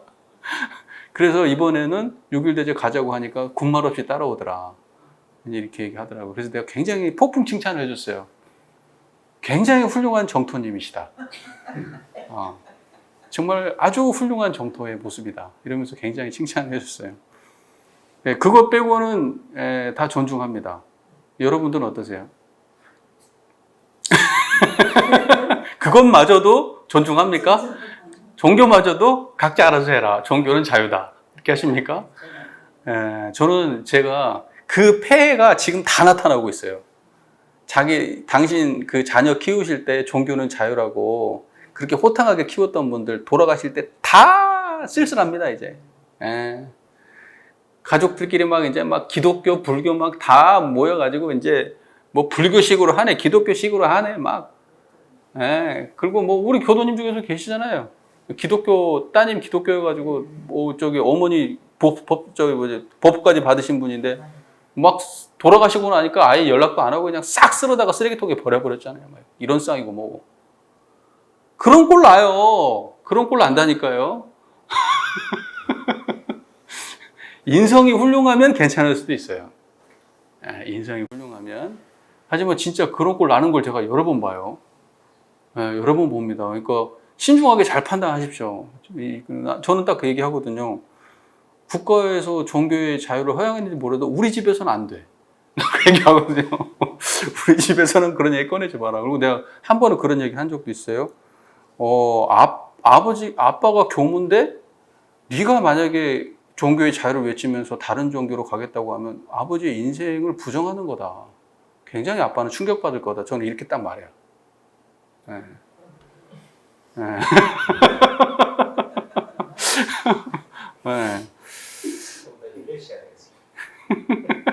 네. 뭐라고요? 좀 더 열려셔야 돼요. 좀 더 열려야 돼. 맞아요. 근데 제가 지내보니까 하여튼 그 종교로 인한 갈등의 문제가 좀 심각해요. 근데 기독교 계통이 좀 심하고 다른 쪽은 좀 그나마 나은 것 같고. 네, 그렇습니다. 자, 하여튼 의견 교환하기를 주장할 것이고 되게 중요한 것 같아요. 화목하려면 의견 교환이 활발하면 화목한 가정이 되는 건 맞는 것 같아요. 이게 무슨 복잡하게 화목의 기준이 따로 있나, 무슨 돈이 얼마나 있어야 되고 뭐 이런 차원이 아닌 것 같아요. 화목은 상대방을 존중하고 의견 교환이 활발하고 내 뜻이 가족한테 받아들여지고 또 문제가 생기면 바로 얘기할 수 있고 하는 그 가정은 화목한 가정인 것 같아요. 네. 그 다음 네 번째, 내면으로 심리 밝혀주는 도덕의 사고가 있으며 외면으로 규칙 밝혀주는 정치에 복종할 것이요. 그러니까는 마음에서 믿고 의지하는 친구도 있고 스승도 있어야 된다는 거죠. 그런 사람들이 없으면은 그러면 이제 인생을 살아가면서 함께 그 의견을 어려운 일을 당하거나 할 때 마음을 함께 공유하고 묻고 같이 성장할 수 있는 그런 사람이 없는 거잖아요. 맨날 술 마시고 놀고 이런 사람만 있으면 안 돼요. 네. 좀 깊이 있는 대화를 나누고 이런 사람이 있어야 되는 거예요. 이런 사람. 네. 이해가 잘 되시죠? 그리고 외면으로 규칙 밝혀주는 정치에 복종해야 될 것이요. 규칙을 밝혀주는 정치에 복종하라는 거는 사회에 수많은 통념들이 다 있잖아요. 이때의 정치라고 하니까 무슨 특정 정치인에 대해서 막 복종하라 이런 의미가 아니고 세상에 이 세상을 운전해 가고 있는 수많은 규칙들이 세상에 존재하는데 그걸 존중하고 받아들여야 되지 그걸 함부로 대하는 태도로 하면 안 된다는 거죠. 자, 그 다음에 다섯 번째, 과거와 현재의 모든 가정이 어떠한 희망과 어떠한 방법으로 안락한 가정이 되었으며 실패한 가정이 되었는가 참조하기를 주의할 것이니라. 그러니까 그 실패한 가정과 성공한 가정을 항상 이렇게 돌아볼 줄 알아야 된다는 거잖아요. 다른 가정들을 실제로 참고해가지고 자기 가정에 적용할 줄 알아야 된다. 이제 이런 말씀이잖아요. 그렇죠. 그러니까 항상 배움을 향해서 열려 있어야 이런 것도 되는 거거든요. 사람들하고 얘기할 때 자기 가정들에 대해서 이런저런 얘기하면 어떤 사람들은 자기 가정의 부정적인 얘기만 줄줄이 하는 사람들이 있고 어떤 사람은 자기 가족 좋은 얘기만 줄줄이 하는 사람들이 있거든요. 잘 가려서 판단해 봐야 돼요. 네. 그러니까 안 좋은 얘기를 들으면은 저런 거는 안 해야 되겠구나. 또 좋은 사례를 들으면 저런 거는 나도 좀 본받아야 되겠구나 이렇게 해야죠. 또 어떤 사람들이 부부 사이가 딱 좋은 걸 보면 저 사람은 왜 저렇게 부부 사이가 좋은가 잘 봐가지고 내가 저 사람이 부부 사이 좋은 거는 저렇게 하니까 좋구나 라는 것도 배워야 되고 또는 좀 자녀하고 부모들 간의 사이가 또 좋은 것도 보면은 엄마는 저렇게 말하고 애들은 저렇게 말하는구나 그러니까 저렇게 사이가 좋구나 라는 것도 배워야죠. 또 그 반대도 배워야 되는 거고 반대도. 사이가 안 좋은 거는 이렇게 욕만 하고 그냥 그런 게 아니라, 아, 저렇게 하니까 문제 생기니까 나는 저렇게 하면 안 되겠구나. 나에게 혹시 저런 모습이 있는지 돌아보고 반성하고 그렇게 된다는 거죠. 그러니까 자기 스스로 자기를 검열하고 자기를 돌아볼 수 있지 않으면은, 그러면 수신이 잘 된 사람은 아닌 거예요. 예. 그 수신 되신 분들은 참 그 인격이 훌륭하다라고 할 때 그런 건 뭐냐면, 뭔 이야기를 해도 그게 딱 자기 문제로 돌아와요. 자기를 반성하고. 이런 분들은 그야말로 인격이 훌륭한 분들이죠. 그 이런 분들 치고 잘 못 되는 분이 별로 없는 것 같아요. 어떤 문제가 생기면 항상 그 좋은 것도 보감 삼고 안 좋은 것도 그걸 통해서 배우고, 또 누군가가 칭찬하면 자기를 돌아볼 줄 알고, 문제가 발생하면 자기 안에서 먼저 내가 실수한 건 없는지 돌아보고, 또 잘못했으면 그걸 갖다가 이제 인정하고 다시 안 하려고 노력하고, 이제 이런 인생을 사시는 분 중 치고 사람들한테 그 나쁜 소리 듣고 존경받지 못하고 이런 사람 별로 없어요. 제가 볼 때. 그러니까 내면을 돌아보는 그런 자기 성찰할 수 있는 그런 사람은 굉장히 도덕적으로, 인격적으로 훌륭한 분이에요. 그리고 반드시 또 자기가 처한 곳에서 성장하고 인정받고 그렇게 사는 것 같아요. 다 마음의 문제다, 이제 이런 생각을 합니다. 그러니까 그게 결과적으로 제가 요법에 나와 있는 이런 것들도 결국 우리가 3대력을 양성한 수신의 힘에 의해서 가능한 것이지, 제가 요법에 나와 이렇게 좋은 얘기가 나와 있다고 해도 우리가 그걸 실천할 수 있고 받아들일 수 있는 힘이 없다면 그냥 좋은 얘기죠. 그냥 그림의 떡이고. 네. 자, 여기까지 최초보고 수신요법, 제가요법 좀 보고요. 잠깐 쉬었다가 또 이어가겠습니다. 공부 이어가겠습니다. 자, 세 번째 강자역자 진화상요법 함께 공독해 볼까요?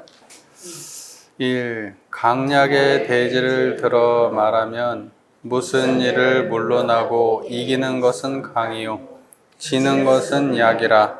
강자는 약자로 인하여 강의 목적을 달하고 약자는 강자로 인하여 강을 얻는 고로 서로 의지하고 서로 바탕하여 친불친이 있나니라.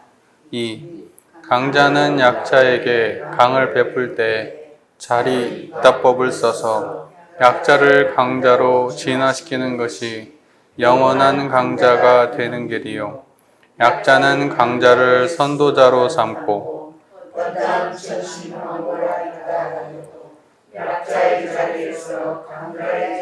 이르기까지 진보하여 가는 것이 다시 없는 강자가 되는 길이니라. 강자가 강자 노릇을 할 때 어찌하면 이 강이 영원한 강이 되고 어찌하면 이 강이 변하여 약이 되는 것인지 생각 없이 다만 자리 타해에만 그치고 보면 아무리 강자라도 약자가 되고 마는 것이요 약자는 강자 전에 어찌하면 약자가 변하여 강자가 되고 어찌하면 강자가 변하여 약자가 되는 것인지 생각 없이 다만 강자를 대항하기로만 하고 약자가 강자로 진화되는 이치를 찾지 못한다면 또한 영원한 약자가 되고 말 것이니라. 자, 강자 약자 진화상의 요법 보겠습니다. 이제 강약의 큰 뜻은 뭐냐면은 무슨 일을 물론하고 이기는 것이 강이고 지는 것이 약이다, 이렇게 말씀하셨습니다. 그러니까 이때 무슨 일을 물론하고 이렇게 말씀하셨으니까 강약의 적용 범위는 굉장히 포괄적인 거예요. 특정한 상황에만 강약이 적용되는 게 아니고 무엇이든지 하여튼 이기는 쪽에 있으면 뭔가 더 승하고 뭔가 더 강하고 뭔가 더 우월한 쪽이면 그게 다 강이고, 어떠한 상황이든지 조금 그거보다 아래쪽에 있으면 다 약이지, 이게 그때 강약이라고 하는 것이 특정한 상황에만 적용되는 강약은 아니다, 이렇게 보시면 될 것 같아요. 그래서 강자는 약자로 인해서 강의 목적을 달하고 약자는 강자로 인해서 강을 얻는 거로 서로 의지하고 서로 바탕하에 친불친이 있다. 자, 강자는 약자로 인해서 강의 목적을 달한다. 약자는 강자로 인해서 강을 얻는다. 이렇게 말씀하셨습니다. 자, 강자가 약자로 인해서 강의 목적을 달한다는 건 뭐예요? 세상은 지금 우리가 살고 있는 이 세상은 강약으로 구분된 세상은 이게 지금 대자리예요, 소자리예요? 소자리겠죠. 예, 그러니까 강약으로 구별된 세상은 소자리에 대한 이야기지 대자리에 대한 이야기는 아니에요. 그럼 소의 특징은 뭐예요? 변한다는 거예요. 그러니까 변하는데 강과 약이 어떤 식으로 이 변해가야 될지 그 강약의 변화 원리에 대해서 큰 틀을 밝혀주고 계신 건데, 강이라고 하는 거는 상대적으로 약이 없으면 강이 없고 또 강이 없으면 약이 없어요. 이렇게 상대적인 세상을 변화의 세상이라고 얘기하고 소짜리라고도 말하고 이제 그러는 거잖아요. 그러니까는 강이라고 하는 거는 약이 존재하지 않으면 강도 없는 거예요. 그러니까 누군가가 이 세상에서 강자가 됐다, 내가 뭔가 강의 위치에 있다, 그러면 그거는 약자로 인해서 된 것이지 강자가 그냥 원래부터 강자였던 적은 없는 거예요. 그리고 강자가 됐다라고 하는 거는 약자들의 도움으로 강자가 되지 절대 강자가 약자들의 도움 없이 강자가 되는 법은 없어요. 뭐 가장 우리가 비근한 예로 어떤 나라가 이 우리나라에서 예를 들면은 돈 많은 사람이 강자고 돈 없으면 약자잖아요. 그렇죠. 요즘에 돈 많은 사람들 다 제조업하는 사람들 아니에요. 자동차 만들어 팔고 뭐 이제 그런 거 하잖아요. 하여튼 물건을 팔고 상업하거나 뭐 제조업하거나 그것도 뭐 자동차나 이렇게 그런 걸 팔아야 이제 돈을 많이 버는 건데, 그 생각을 해보면 누군가가 그 물건을 다 사준 거예요. 네, 물론 이제 강자 입장에서는 자기 편에서 산 거지 이렇게 얘기하겠지만 결국은 사줬기 때문에 강자가 된 거잖아요. 그러니까 세상의 모든 강자라고 하는 거는 약자의 도움 없이 강자가 있는 거는 없다는 거예요.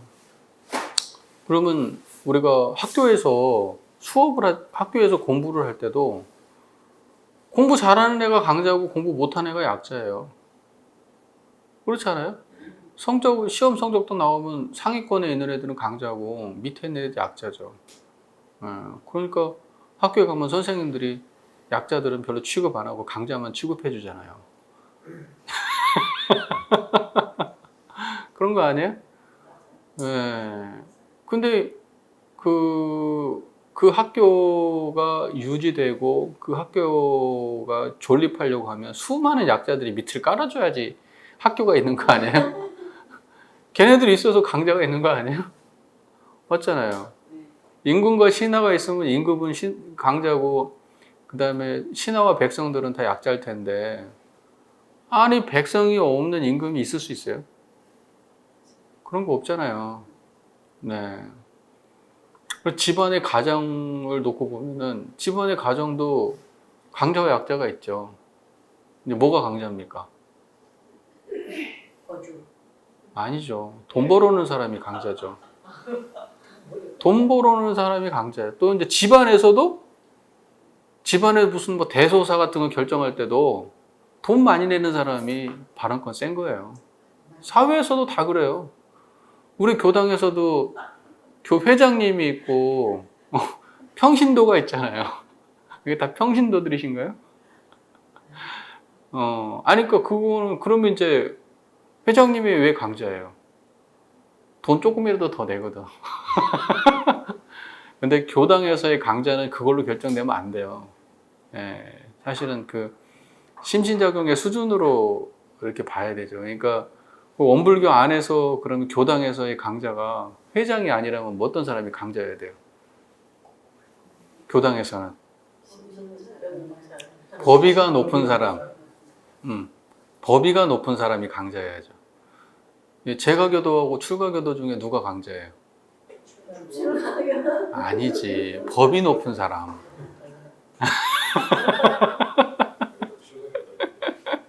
예. 그러니까 원래대로 따지면은 이제 그게 맞아요. 이 조직에서는 누가 강자여야 되냐? 법위가 높은 사람이 강자여야 돼요. 근데 이것 우리 원불교 사회에서도 여기서 안에서도 막 돈 많은 사람이 강자고 막 예를 들면 뭐 포지션이 예를 들면 설교하는 입장에 서 있는 사람이 강자고 이러면 안 되는 거죠. 그러면 안 되는 거죠. 근본적으로 다 이제 기본적으로 다 평등하지만 평등한 가운데에서도 우열이 있는 거예요. 우열이. 그러나 여기에서 종교 안에서 나눌 때는 법위로 나누는 게 맞다. 근데 이제 법위가 정확히 갈라지나요? 안 갈라지죠? 그럼 법위가 안 갈라지니까 이제 뭘로 나누느냐? 이제 출가냐, 재가냐, 오래 다녔냐, 조금 다녔냐, 돈 많이 내냐, 조금 내냐, 회장이냐, 평신도냐, 이런 걸로 갈라지는 거 아니에요. 원래 법위로 갈라지는 게 맞는데, 그죠? 자, 그래서 강약이라고 하는 걸 세상에 놓고 보면은 세상은 참 강약으로 형성되어 있는 것 같아요. 친구들만 놓고 보더라도 그 중에 2명, 3명만 모여도 그 중에 강자가 있어요. 그 예를 들면 그 무리를 약간 리드하는 사람이 있으면 걔가 이제 강자, 나쁘다 이런 의미가 아니라 뭔가 적극적으로 그 무리를 리드해 가는 친구가 있고 소극적으로 쫓아가는 애가 있고 몇 명만 모여도 그렇게 되거든요. 네, 그러니까 세상은 이미 그렇게 균형이 어긋나 있어요. 근데 그게 세상이 원래 그래요. 근데 그 균형이 어긋나 있어야 세상이 멸망하지 않고 존속할 수가 있어요.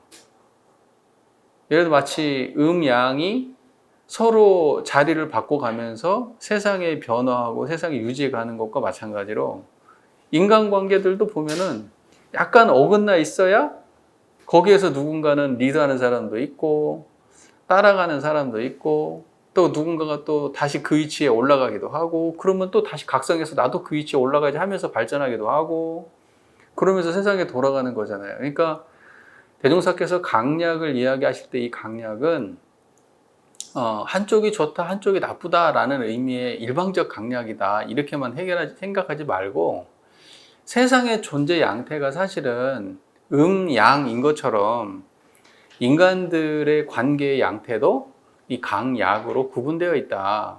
이제 이렇게 보시면 좋을 것 같아요. 네.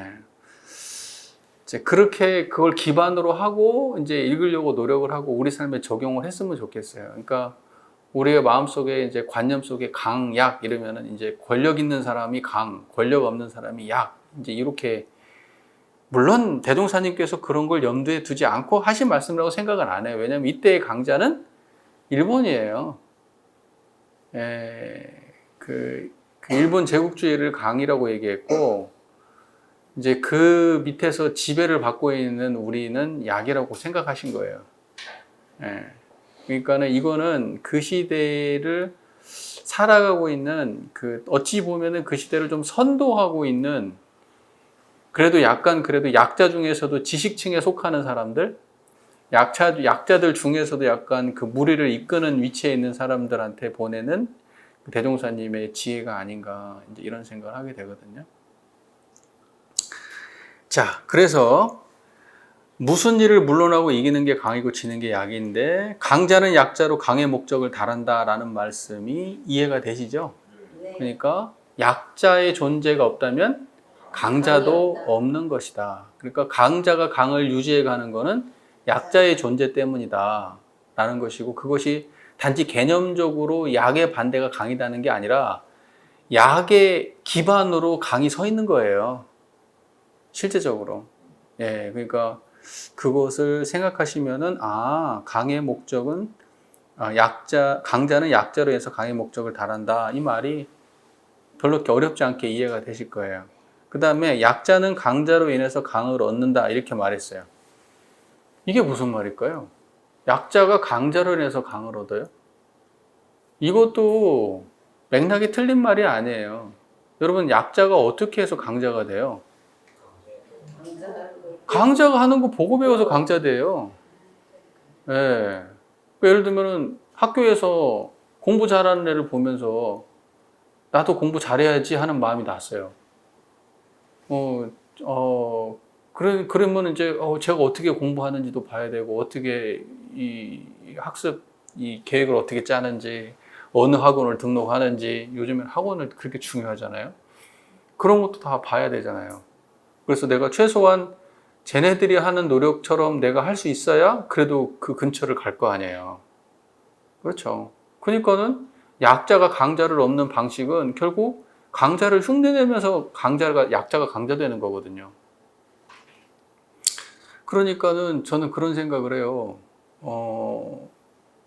강자가 약자를 향해서 자기의 강을 약자를 향해 열려 있어야 된다. 너도 언제든지 올라와 봐.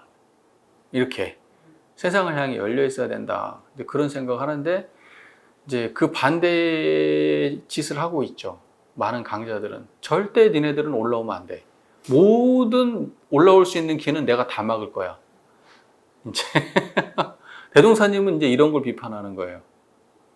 강약이라고 하는 거는 기본적으로 세상에 존재할 수밖에 없는데, 강이라는 것도 약으로 인해서 강자가 되는 것이고, 또 강자도 약자로 인해서 강자도 약자로 인해서 강을 얻고, 또 약자도 강으로 인해서 강을 얻는데, 그런데 그 두 가지가 그렇게 서로 바탕되고 조화로워야 이 세상이 서로 진화하고 발전돼 갈 텐데 이 세상이 그렇게 움직이지 않는다는 거죠.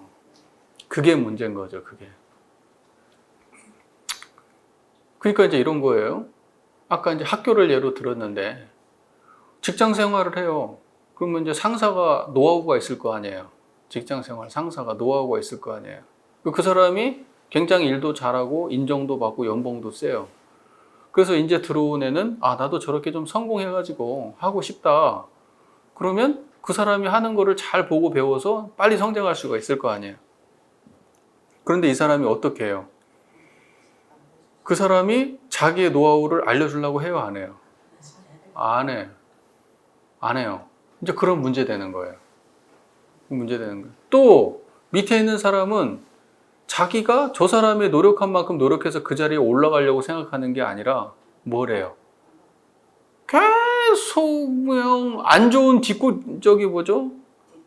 뒷담화만 하고 안 좋은 얘기만 하고 배울 생각은 안 하고 계속 그냥 불만족만 토로하고 앉아 있으면 그 사람이 과연 직장에서 높은 위치에 올라가고 높은 연봉을 받고 성공한 인생이 되겠냐? 안 될걸요?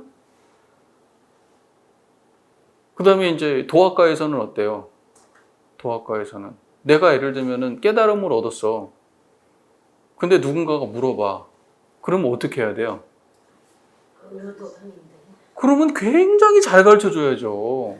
그 사람을 깨닫게 하기 위해서 최대한의 노력을 기울여야죠. 그런데 한번 쫓아오면서 계속 선문답이나 던지고 이 말 못 알아듣겠지? 메롱 이러면서 계속 그러면 어떻게 되겠어요? 또 배워야 될 사람이 자기보다 공부 열심히 하고 깨달았다고 하는 사람들이 많은 사람들이 칭송을 하고 존경을 받고 하니까 질투하고 안 좋은 것만 자꾸 꼬투리만 잡아요. 그럼 어떻게 되겠어요? 자기 성장이 있겠어요? 그러면 이제 그러다가 인생 많은 거죠. 뭐 어떡하겠어요? 그러니까 이러한 원리는 세상 어디에나 다 적용되는 보편 원리인 거예요. 자, 강자가 약자를 진화시켜서 약자가 강자가 되게 되면 그러면 그 강자는 약자를 강자 만든 강자가 되는 거예요. 그리고 약자가 강자가 되면은 양자를 강자로 만들 때 자기는 가만히 있어요? 아니란 말이죠. 누군가가 올라오는 걸 보면서 자기도 내가 조금 더 열심히 해서 노력해야 되겠구나. 내가 따라잡히면 안 되겠구나 하는 마음을 또 낼 수도 있는 거잖아요. 그러면서 강자는 약자를 진화시킴으로써 강이 계속 유지되도록 하고 또 약자는 강자한테 무조건 대항하지만 말고 약자의 자리에서 강자의 자리에 올라가기 위해서 노력을 하고 배우려고 할 때 그 약자가 강자가 되는 거 아니에요. 그러니까 그렇게 서로 상생의 관계로 강약이 유지가 되어야 그것이 바로 강자 약자가 서로 진화해 가는 길이지, 서로 간에 그 엉뚱한 길에 서 있으면, 진화의 길을 찾지 않고 서로의 길을 막는 포지션에 서 있으면은 그러면 공멸하는 길이다. 그거는. 그게 대종사께서 말씀하시고 싶어하는 강자 약자 진화의 핵심 내용이라고 생각을 할 수가 있을 것 같아요. 여러분들은 어떠십니까? 이런 마음으로 살고 계신지. 근데 여러분, 우리는 어느 때는 강자였지만 어느 때는 약자가 되지 않나요? 네, 우리가 항상 강자이진 않잖아요. 근데 세상에 자기가 강자라고 생각했지만 또 다른 곳에 가면은 자기는 한없 약자가 될 수도 있잖아요. 또 자기가 약자인 줄 알았지만 또 어딘가에서는 또 강자가 될 수도 있는 거고. 그러니까 그거는 절대적으로 강약이라는 게 꼭 정해져 있는 건 아니에요. 근데 요즘 살아가는 세상을 보면 돈이 무조건 강이니까. 이러한 말도 어찌 보면 의미 없는 말이 될 수도 있는데, 그야말로 이상적인 말이 될 수도 있는데, 예, 이렇게 돈의 가치가 세상을 집어삼키는 이제 이러한 시대는 어떻게 좀 너무 저급한 세상이에요. 좀 마음무리를 지어야죠. 예, 이게 돈이 인간 위에 서 있는 세상 아닙니까? 예, 이거는 어떻게 좀 정리가 돼야 될 것 같은데, 이게 옛날에는 이제 지금 뭐 옛날 얘기를 굳이 할 건 없지만은 과거를 돌아보면 지금처럼 돈이 그 사람을 결정하고 그런 시대만 있었던 건 아니에요. 과거를 들어보면은 돈이 조금 없어도요, 그 사람이 예를 들면은 그 신분이 우위라면은 신분이 더 대단했던 거예요.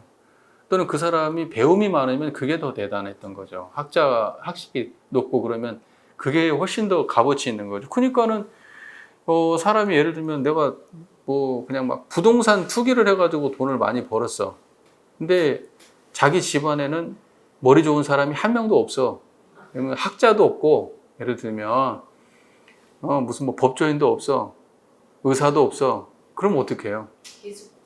그러면 이제 자기 딸이나 자기 사위를 그런 사람들한테 이제 그런 사람들을 데리고 오는 거죠. 어떻게 보면 이제 돈을 많이 뿌려가지고 내가 병원 차려줄게? 데리고 와서 앉혀.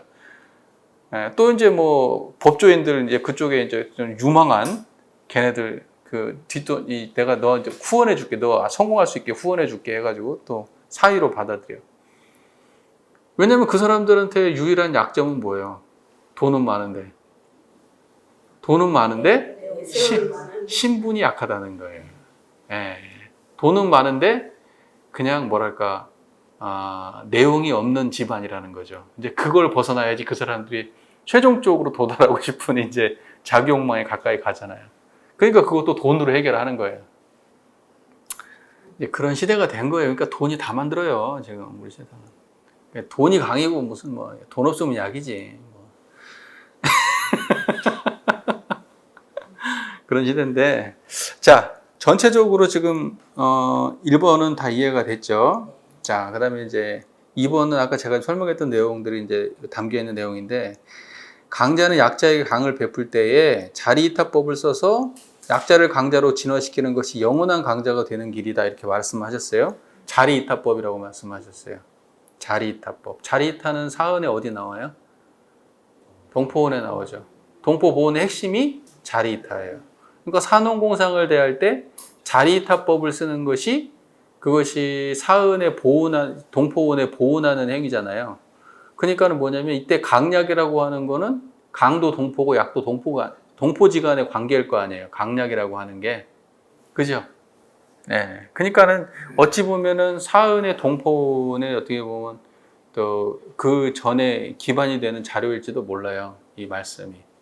자리이타라고 하는 거는 나도 이롭고 남도 이로운 길인데, 강자가 자리이타법을 쓸 때여야만이 영원한 강자가 된다고 말씀하셨어요.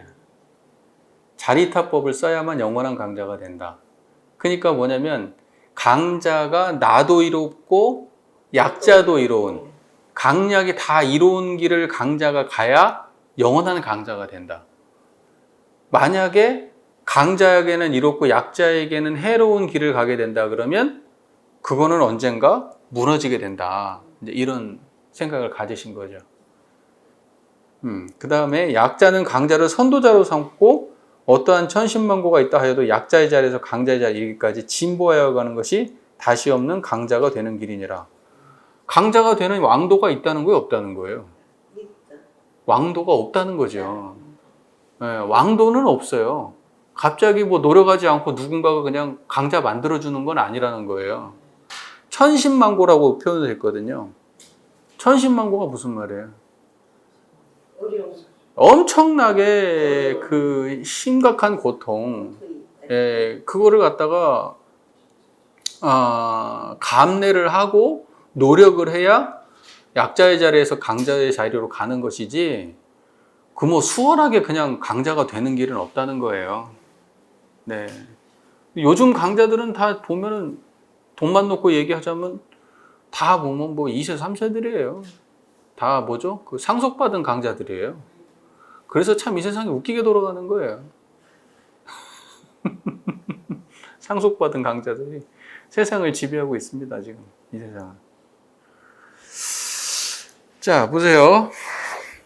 그리고 강자가 강자 노릇을 할 때에 어찌하면 이 강이 영원한 강이 되고 어찌하면 이 강이 변하여 약이 되는 것이지 생각 없이 다만 자리타해 나는 이롭고 타인을 해롭게 하는 이러한 행위에만 그치고 보면 아무리 강자라도 약자가 되고 만다고 했어요. 그러니까 강자가 영원한 강자가 되는 길은 자리타뿐이다.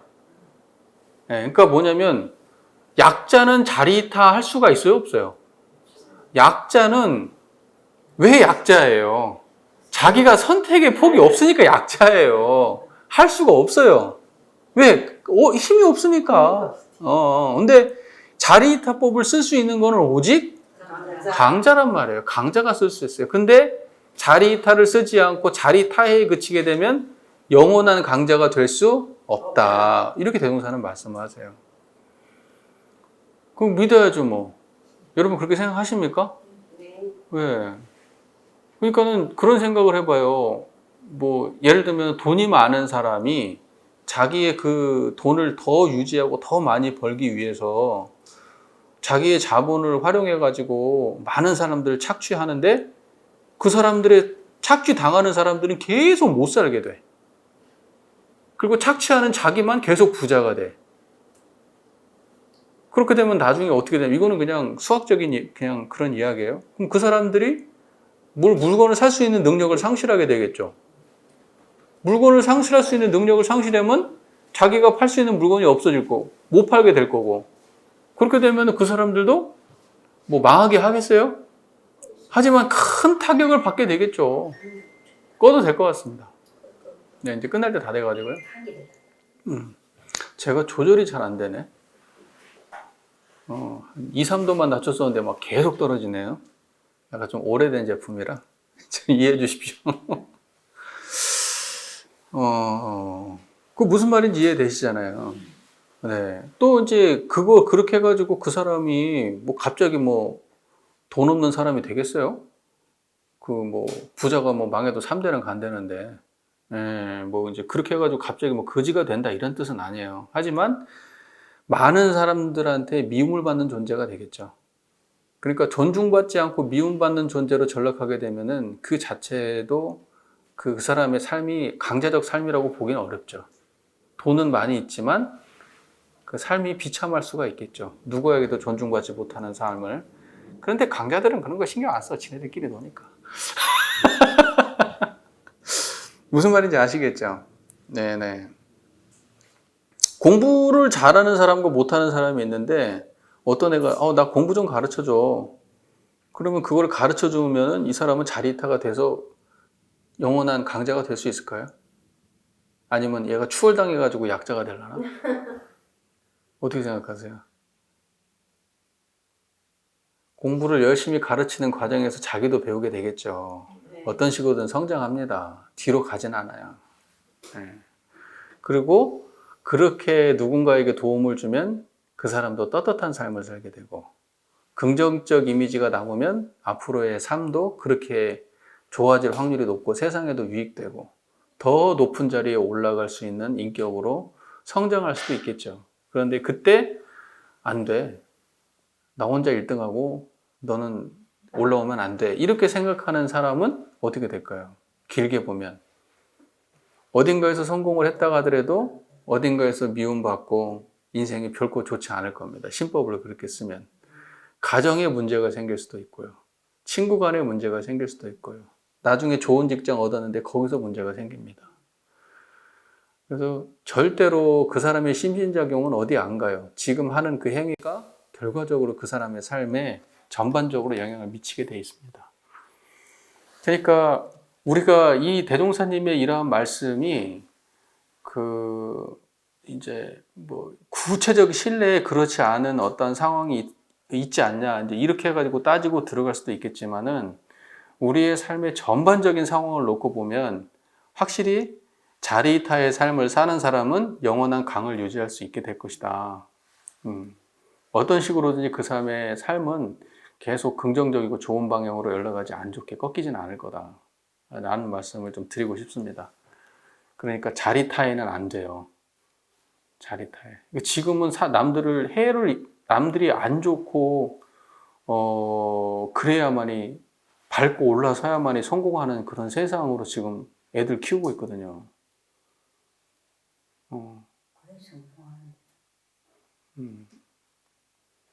그러니까 인생의 성공의 목표가 그냥 내가 그래 남들보다 성공해서 돈 많이 버는 것이 인생의 유일한 목적이 돼가지고 그렇게 한단 말이죠.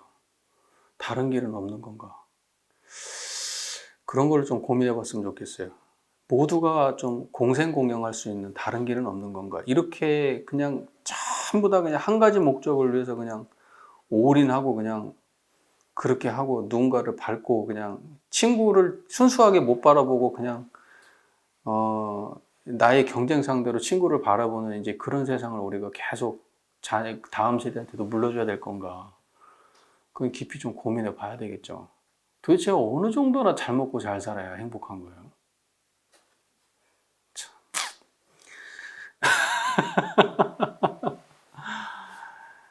자, 그 다음에 뭐냐면 약자는 강자 되기 전에 어떠하면 약자가 변하여 강자가 되고 어찌하면 강자가 변하여 약자가 되는 것이니 생각 없이 다만 강자를 대항하기로만 하고 약자가 강자로 진화되는 이치를 찾지 못한다면 또한 영원한 약자가 되고 말 것이니라. 그러니까 그 영원한 약자로 전락하는 거는 내가 그 천신만고를 당하더라도 그 배워서 그 위치에 가겠다는 노력이 전제가 되지 않으면 강자가 매우 어렵다는 거예요. 어렵다는 거고 또 그 과정에서 강자가 도움을 줘야 돼. 자리이타적 도움을. 그렇게 되면 훨씬 수월한 것이고.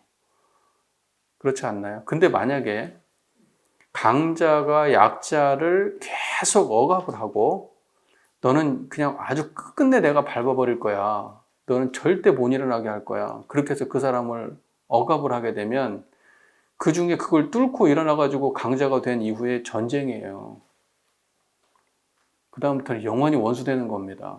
근데 내가 정말 힘들게 올라가려고 하는데 강자가 자리이타법을 썼어요. 그러면 어떻게 돼요? 그 사람 약자 입장에서 영원히 나를 강자 만들어준 영원한 강자가 되는 거예요. 은인이 되는 거예요. 일본하고 우리나라 관계가 왜 지금 이 모양이에요? 아니 완전히 밟아 없애려고 한 거예요. 완전히 우리나라를. 이게 지금 대종사께서 이거 일본을 보면서 지금 하신 말씀이에요, 지금.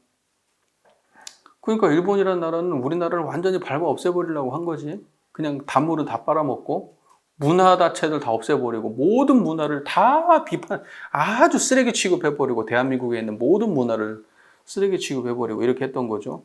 그렇게 나가지고 일본이 자체적으로 우리를 도와가지고 우리가 해방을 한 것도 아니고 그러고 나서 나중에는 무슨 과거사를 사과하거나 이런 것도 전혀 없고 그러니까 나중에 그러니까 어떻게 됩니까? 그러니까 왼수가 된 거 아니에요. 왼수가 된 거잖아요. 앞으로도 좋아지기 쉽지 않을 거예요. 왜냐하면 우리나라가 강대국이 되지 않는 이상은 일본이 우리한테 사과할 일이 없어요. 일본은 절대 약자한테는 빳빳하고 함부로 하고 강자한테는 벌벌 기는 게 일본인데 우리나라가 진짜 일본보다 훨씬 세져가지고 우리나라가 콧방귀만 껴도 진짜 얘네들이 심리적 굉장히 그 경제적 타격이 오지 않는다. 오게 되지 않으면은 그러면 얘네들 꼼짝 안 합니다. 이거는. 이거 봐봐요. 이게 지금 이게 서로 강자약자 진화하는 모습이겠어요? 우리는 계속해서 걔네들 욕하는 거지. 계속 욕하는 거고. 제가 지금 일본을 지금 깔라고 하는 말이라기보다는 지금의 상황에 좀 그런 모습이 있다는 거고, 이때가 이제 일제 치하에서 나왔던 본문이니까 제가 예를 들어서 말씀드리는 건데, 앞으로 인류가 이런 식으로 가면 곤란하죠. 근데 지금 이렇게 가고 있다니까요. 강자 약자가 진화하는 모습이 아니라 강자 약자가 서로 그냥 강급하는 모습으로 가고 있는 거예요. 지금 큰 나라들은 아주 그냥 무슨 다른 나라가 올라오는 꼴을 못 보잖아요, 지금. 가만두질 않아요.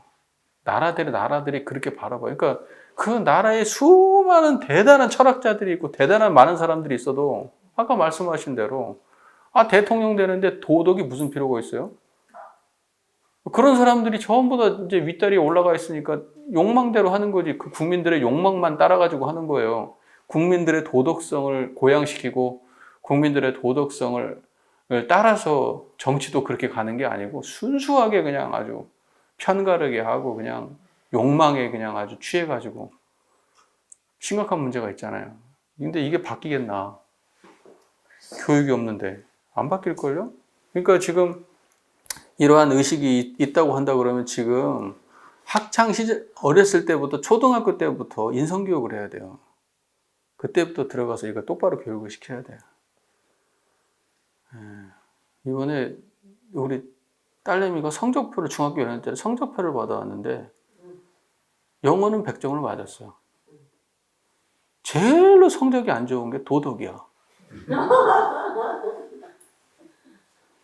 할 말이 없더라고. 나는 성적 갖고 뭐라고 안 하는데 왜 하필 도덕을 이 점수를 맞았을까? 하면서 반성을 하게 되더라고요. 내가 도덕을 잘 그 도덕이 아니고. 그러죠. 도덕이 내신에 들어가지 마. 갑자기 생각이 났네요. 도덕 점수가 매우 당황스러울 정도의 성적표를 받아와가지고. 자, 그 다음에 이제 여기까지는 정리를 하시고, 그 다음에 지도인수 준비할 요법 볼까요? 1. 지도받는 사람 이상의 지식을 가질 것이요. 2. 지도받는 사람에게 신용을 잃지 말 것이요. 3. 지도받는 사람에게 사리를 취하지 말 것이요. 4. 일을 당할 때마다 지행을 대조할 것이니라. 1. 지도받는 사람 이상의 지식을 가질 것이요. 지도인으로서 준비해야 되는 것이 굉장히 중요한 것 중에 하나가 일단 지도받는 사람보다는 일단은 더 많이 알아야 돼요. 그게 이제 집단마다 다 알아야 될 게 다르긴 하겠지만은 이 종교 집단 같은 경우에는 그 종교 교리에 대해서 더 잘 알아야지 되지 않겠어요? 교무가 교도보다 모르면 교무지다기 힘들죠. 그렇잖아요. 선생님이 학생보다는 잘 알아야 되지 않겠어요? 맞아요. 학생이 더 잘하면 좀 곤란하잖아요. 그리고 뭐 어디 직장 생활에도 상사가 부하 직원보다 경험도 훨씬 풍부하고 잘 알아야 되지 않겠어요? 그러니까 세상에 수많은 그 사람들이 있는데 이거는 지도하는 사람과 지도받는 사람의 관계로 지금 보는 거잖아요. 그러니까 지도하는 사람은 무조건 지도하는 사람이라는 말에서 이미 이상의 지식을 갖고 있다는 걸 전제한 말이에요. 근데 이제 이게 안 되는 사람이 지도하면 어떻게 돼요? 곤란한데. 그럼 이제 곤란해지는 거예요. 진짜 곤란해지는 거예요. 어떤 일이 발생하냐면은 밑에 사람이 이제 위에 사람을 함부로 생각하게 되고 위에 사람들은 밑에 사람들에 대해서 강압적으로 하게 되고 그렇죠. 실력이 없으니까 강압밖에는 답이 없는 거예요. 근데 실력이 있는 사람은 어때요? 화 안 내도 조근조근 다 이제 반박을 할 수가 없죠. 학교에서도 보면 선생님 중에서도 선생님이 또 다 똑같은 선생님이 아니에요. 다 사람 아니에요. 그러니까 어떤 선생님은 인격도 훌륭하고 실력도 매우 훌륭해서 학교에 막 선생님이 인기가 되게 좋아. 어떤 선생님은 인격도 부족하고 실력이 굉장히 안 좋아. 아이고. 그리고 수업 시간이 너무 무성의해. 예를 들면 선생님이. 예?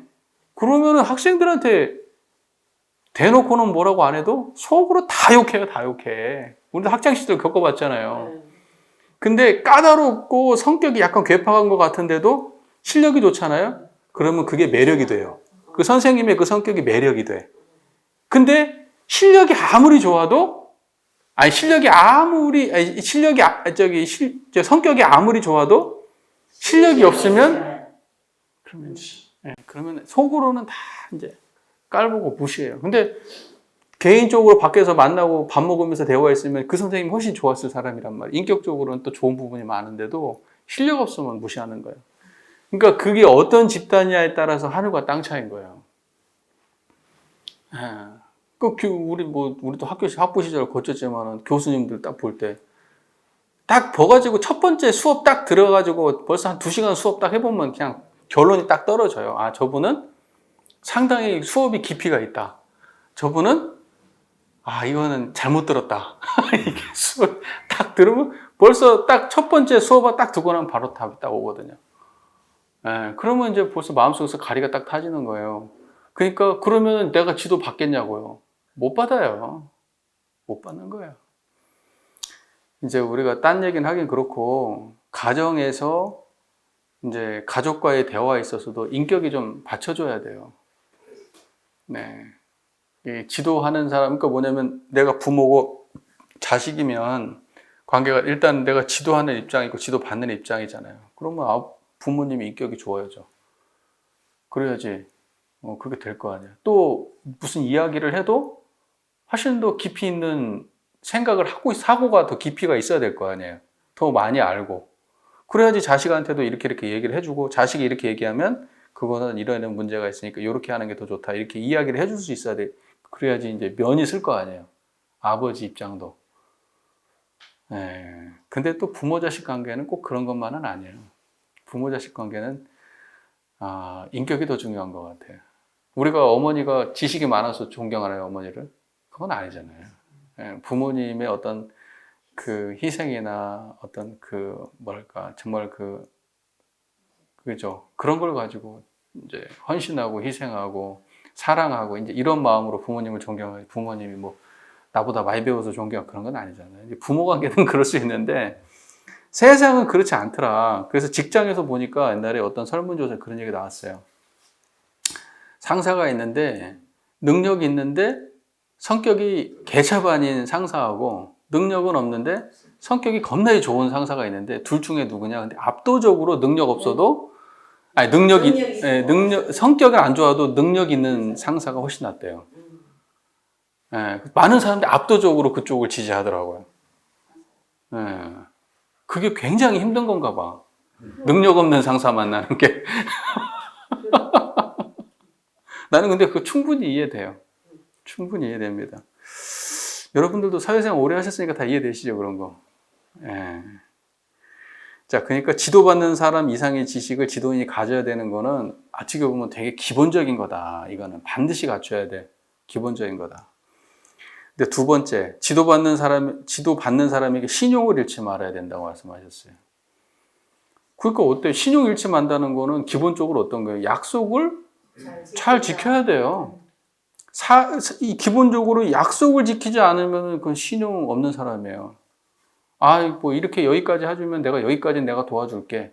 이렇게 했으면 반드시 그렇게 해야 되는 거예요. 그런데 시킬 때만 사탕발림하고 끝나고 나면 이제 딱 나몰라라는 그런 사람들 세상에 많거든. 그런 사람들은 안 되죠. 그런 사람들은. 신용 없는 사람들은. 그 다음에 세 번째, 지도받는 사람에게 사리를 취하지 말 것이요. 사리를 취한다. 네, 사기꾼도 아니고 이런 사람은 자격 없죠. 뭐 더 얘기할 것도 없고 네 번째, 일을 당할 때마다 지행을 대조할 것이니라. 이거 되게 중요한 거예요. 이거 아까 제가 앞에서도 이거 한번 언급했었잖아요, 저희. 근데 자기가 행위한 거에 대해서 자기 검열을 하지 않는 사람은 절대 윗자리에 올라가면 안 돼요. 자기 검열이 없는 사람은 윗자리에 절대 올라가면 안 돼요. 자기 검열을 해야 돼요. 항상 사람은. 내가 어떤 생각을 하고 사는지를 자기가 스스로 돌아볼 줄 알아야 돼요. 근데 그게 안 되는 사람은 진짜 힘들어요. 이런 사람들은 발전도 없어요. 네. 자, 이 지도인, 그러면 이제 가장 큰 지도인이 국가에서는 이제 대통령일 텐데, 일단 지식도 많아야 되지. 일반 사람보다 사회의 전반의 문제, 뭐 경제적인 문제, 정치적인 문제 많이 알아야 되겠죠. 지도인이 이런 게 안 되면 기본적으로 안 되는 거지. 다른 거 다 돼도 능력이 없으면 안 되는 거예요. 그잖아요. 지금 아까 말씀한 무슨 도덕이 중요한 시대가 아니라 지금은 도덕이 능력이 돼야지. 능력이 안 되는데 지도인이 되면 그 나라를 말아먹는 거죠. 능력은 매우 중요한 거죠. 그 다음에 지도받는 사람에게 신용을 잃지 말아야지. 그러니까 약속을 지키는 정치인이 돼야 될 거 아니에요. 정치인이 약속을 안 지킨다? 이 정치인 자격이 없는 거죠. 자기가 공약한 거 있으면 반드시 지켜야죠. 그리고 그것이 안 됐으면은 안 되게 된 이유도 설명을 해줘야 되겠죠. 사람 일이라는 게 100% 다 잘 되는 것은 아니고 될 수만은 없고, 그 다음에 세상이라고 하는 거는 자기가 처음에 생각했던 거하고 영 다를 수도 있고 또 상황이 바뀔 수도 있고, 그러면 그것도 상당히 사람들한테 다시 설득력 있게 이야기를 해줄 수 있는 사람이 되어야죠. 최대한 신용이 있도록 행동을 해야 된단 말이죠. 안 됐으면 안 된 이유까지 다 밝히고.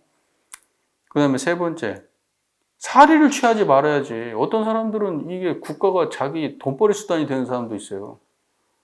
순수하게 안 하고. 그러면 안 되겠죠. 심각한 문제죠.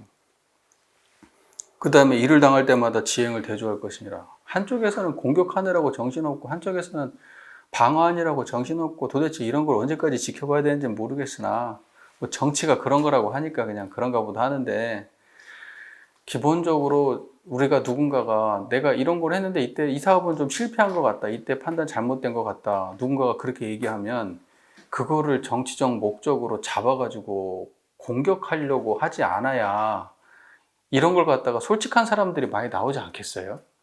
근데 인정할 수가 없어요. 인정하면 죽으니까. 인정했다! 그러면서 막 그때부터 공세가 들어가는 거예요. 그러니까 절대 인정하면 안 되거든. 아무리 잘못했어도 인정하면 그때부터는 완전히 끝나버리는 거예요. 인정했으니까. 근데 우리가 일반 사회에서 그래요? 우리가 예를 들면 누군가가 이렇게 했는데 저 사람이 나한테 실수하고 잘못했으면, 야, 너 그건 좀 잘못하고 실수했잖니? 이렇게 얘기하면, 아, 그래, 내가 그때 미안하다. 이렇게 얘기하면, 그래. 이러고 끝나는 게 일반적인 상식인데, 정치파는 그게 없어. 인정하잖아요? 너 이제 인정했어. 그냥 그때부터 이제 막. 그러니까 이게 도덕이 없어. 이 도덕이. 자, 그래서 지금 이제 지도인으로서 준비할 요법을 얘기하다 보니까 잘 알지도 못하는 정치 얘기를 했는데, 제가 하는 얘기는 정말 수준 떨어지는 이야기들입니다. 잘 몰라요, 전 정치에 대해서. 그런데 하나 확실한 거는 지금 우리가 살고 있는 시대는, 또 이번에도 보니까 통합 얘기를 하던데, 뭐 중요한 과제가, 정치에서 중요한 과제가 통합이라고 얘기하는데 지금 이렇게 갈라놓는 건 다 정치가 한 짓이에요. 우리나라 지금 이게 지금 뭐냐면 이 전라도하고 경상도 이거 지금 갈라놓은 것도 다 이게 정치가 한 짓입니다. 이게 여기에 놀아나지 마십시오. 놀아나가지고 지금 다 물질의 노예들이야. 네. 앞으로도 계속 이럴 가능성이 매우 높죠. 네. 한쪽에서는 계속 공격하고 한쪽에서는 방어하고 이제 계속 그럴 겁니다. 어쨌든 국민을 통합하려고 하면은 이런 걸로는 안 되는 것 같아요. 제가 볼 때는 이게 전 세계가 지금 다 분열되고 있어요. 각자가 나라가 분열되고 있고, 경제적으로 많은 사람과 적은 사람이 분열되고 있고, 남녀가 분열되고 노소가 분열되고 막 굉장히 지금 다 세상에 분열되고 있거든요. 근데 종교는 서로 다름은 이야기하지만 이렇게까지 분열되고 갈라지고 융통을 보지 못하는 건 종교에서 추구하는 이상의 세계 모습은 아니거든요. 네. 다른 모습 그대로 함께 공존하면서 함께 어울려 사는 것이 이 세상이어야 되지, 이렇게 한쪽을 죽이자고 덤벼드는 세상은 정말 좋은 세상 아니거든요. 그래서 이럴 때일수록 대종사님의 깨달음과 가르침이 이 세상에 필요한 게 아닌가라는 생각을 합니다. 샘물 같은 존재로 미미하게 존재하지만 그래도 이런 공부를 하고 있고 이러한 생각을 하는 사람들이 세상에 조금이라도 있어야 그래도 세상에 살만한 가치가 있지 않나 이런 생각을 하고 언젠가 이 세상이 이러한 깨달음에 대해서 구체적으로 찾고 궁금해하는 세상이 올지도 모른다. 지금은 좀 어렵지만은 우리가 이걸 지켜내고 더 발전시키고 그렇게 나아가야 된다. 이런 생각을 하게 됩니다. 여러분들은 어떠신가요? 동의하십니까? 네. 네. 하여튼 이 시간도 이렇게 긴 시간 함께 공부해 주셔서 너무 감사하고요.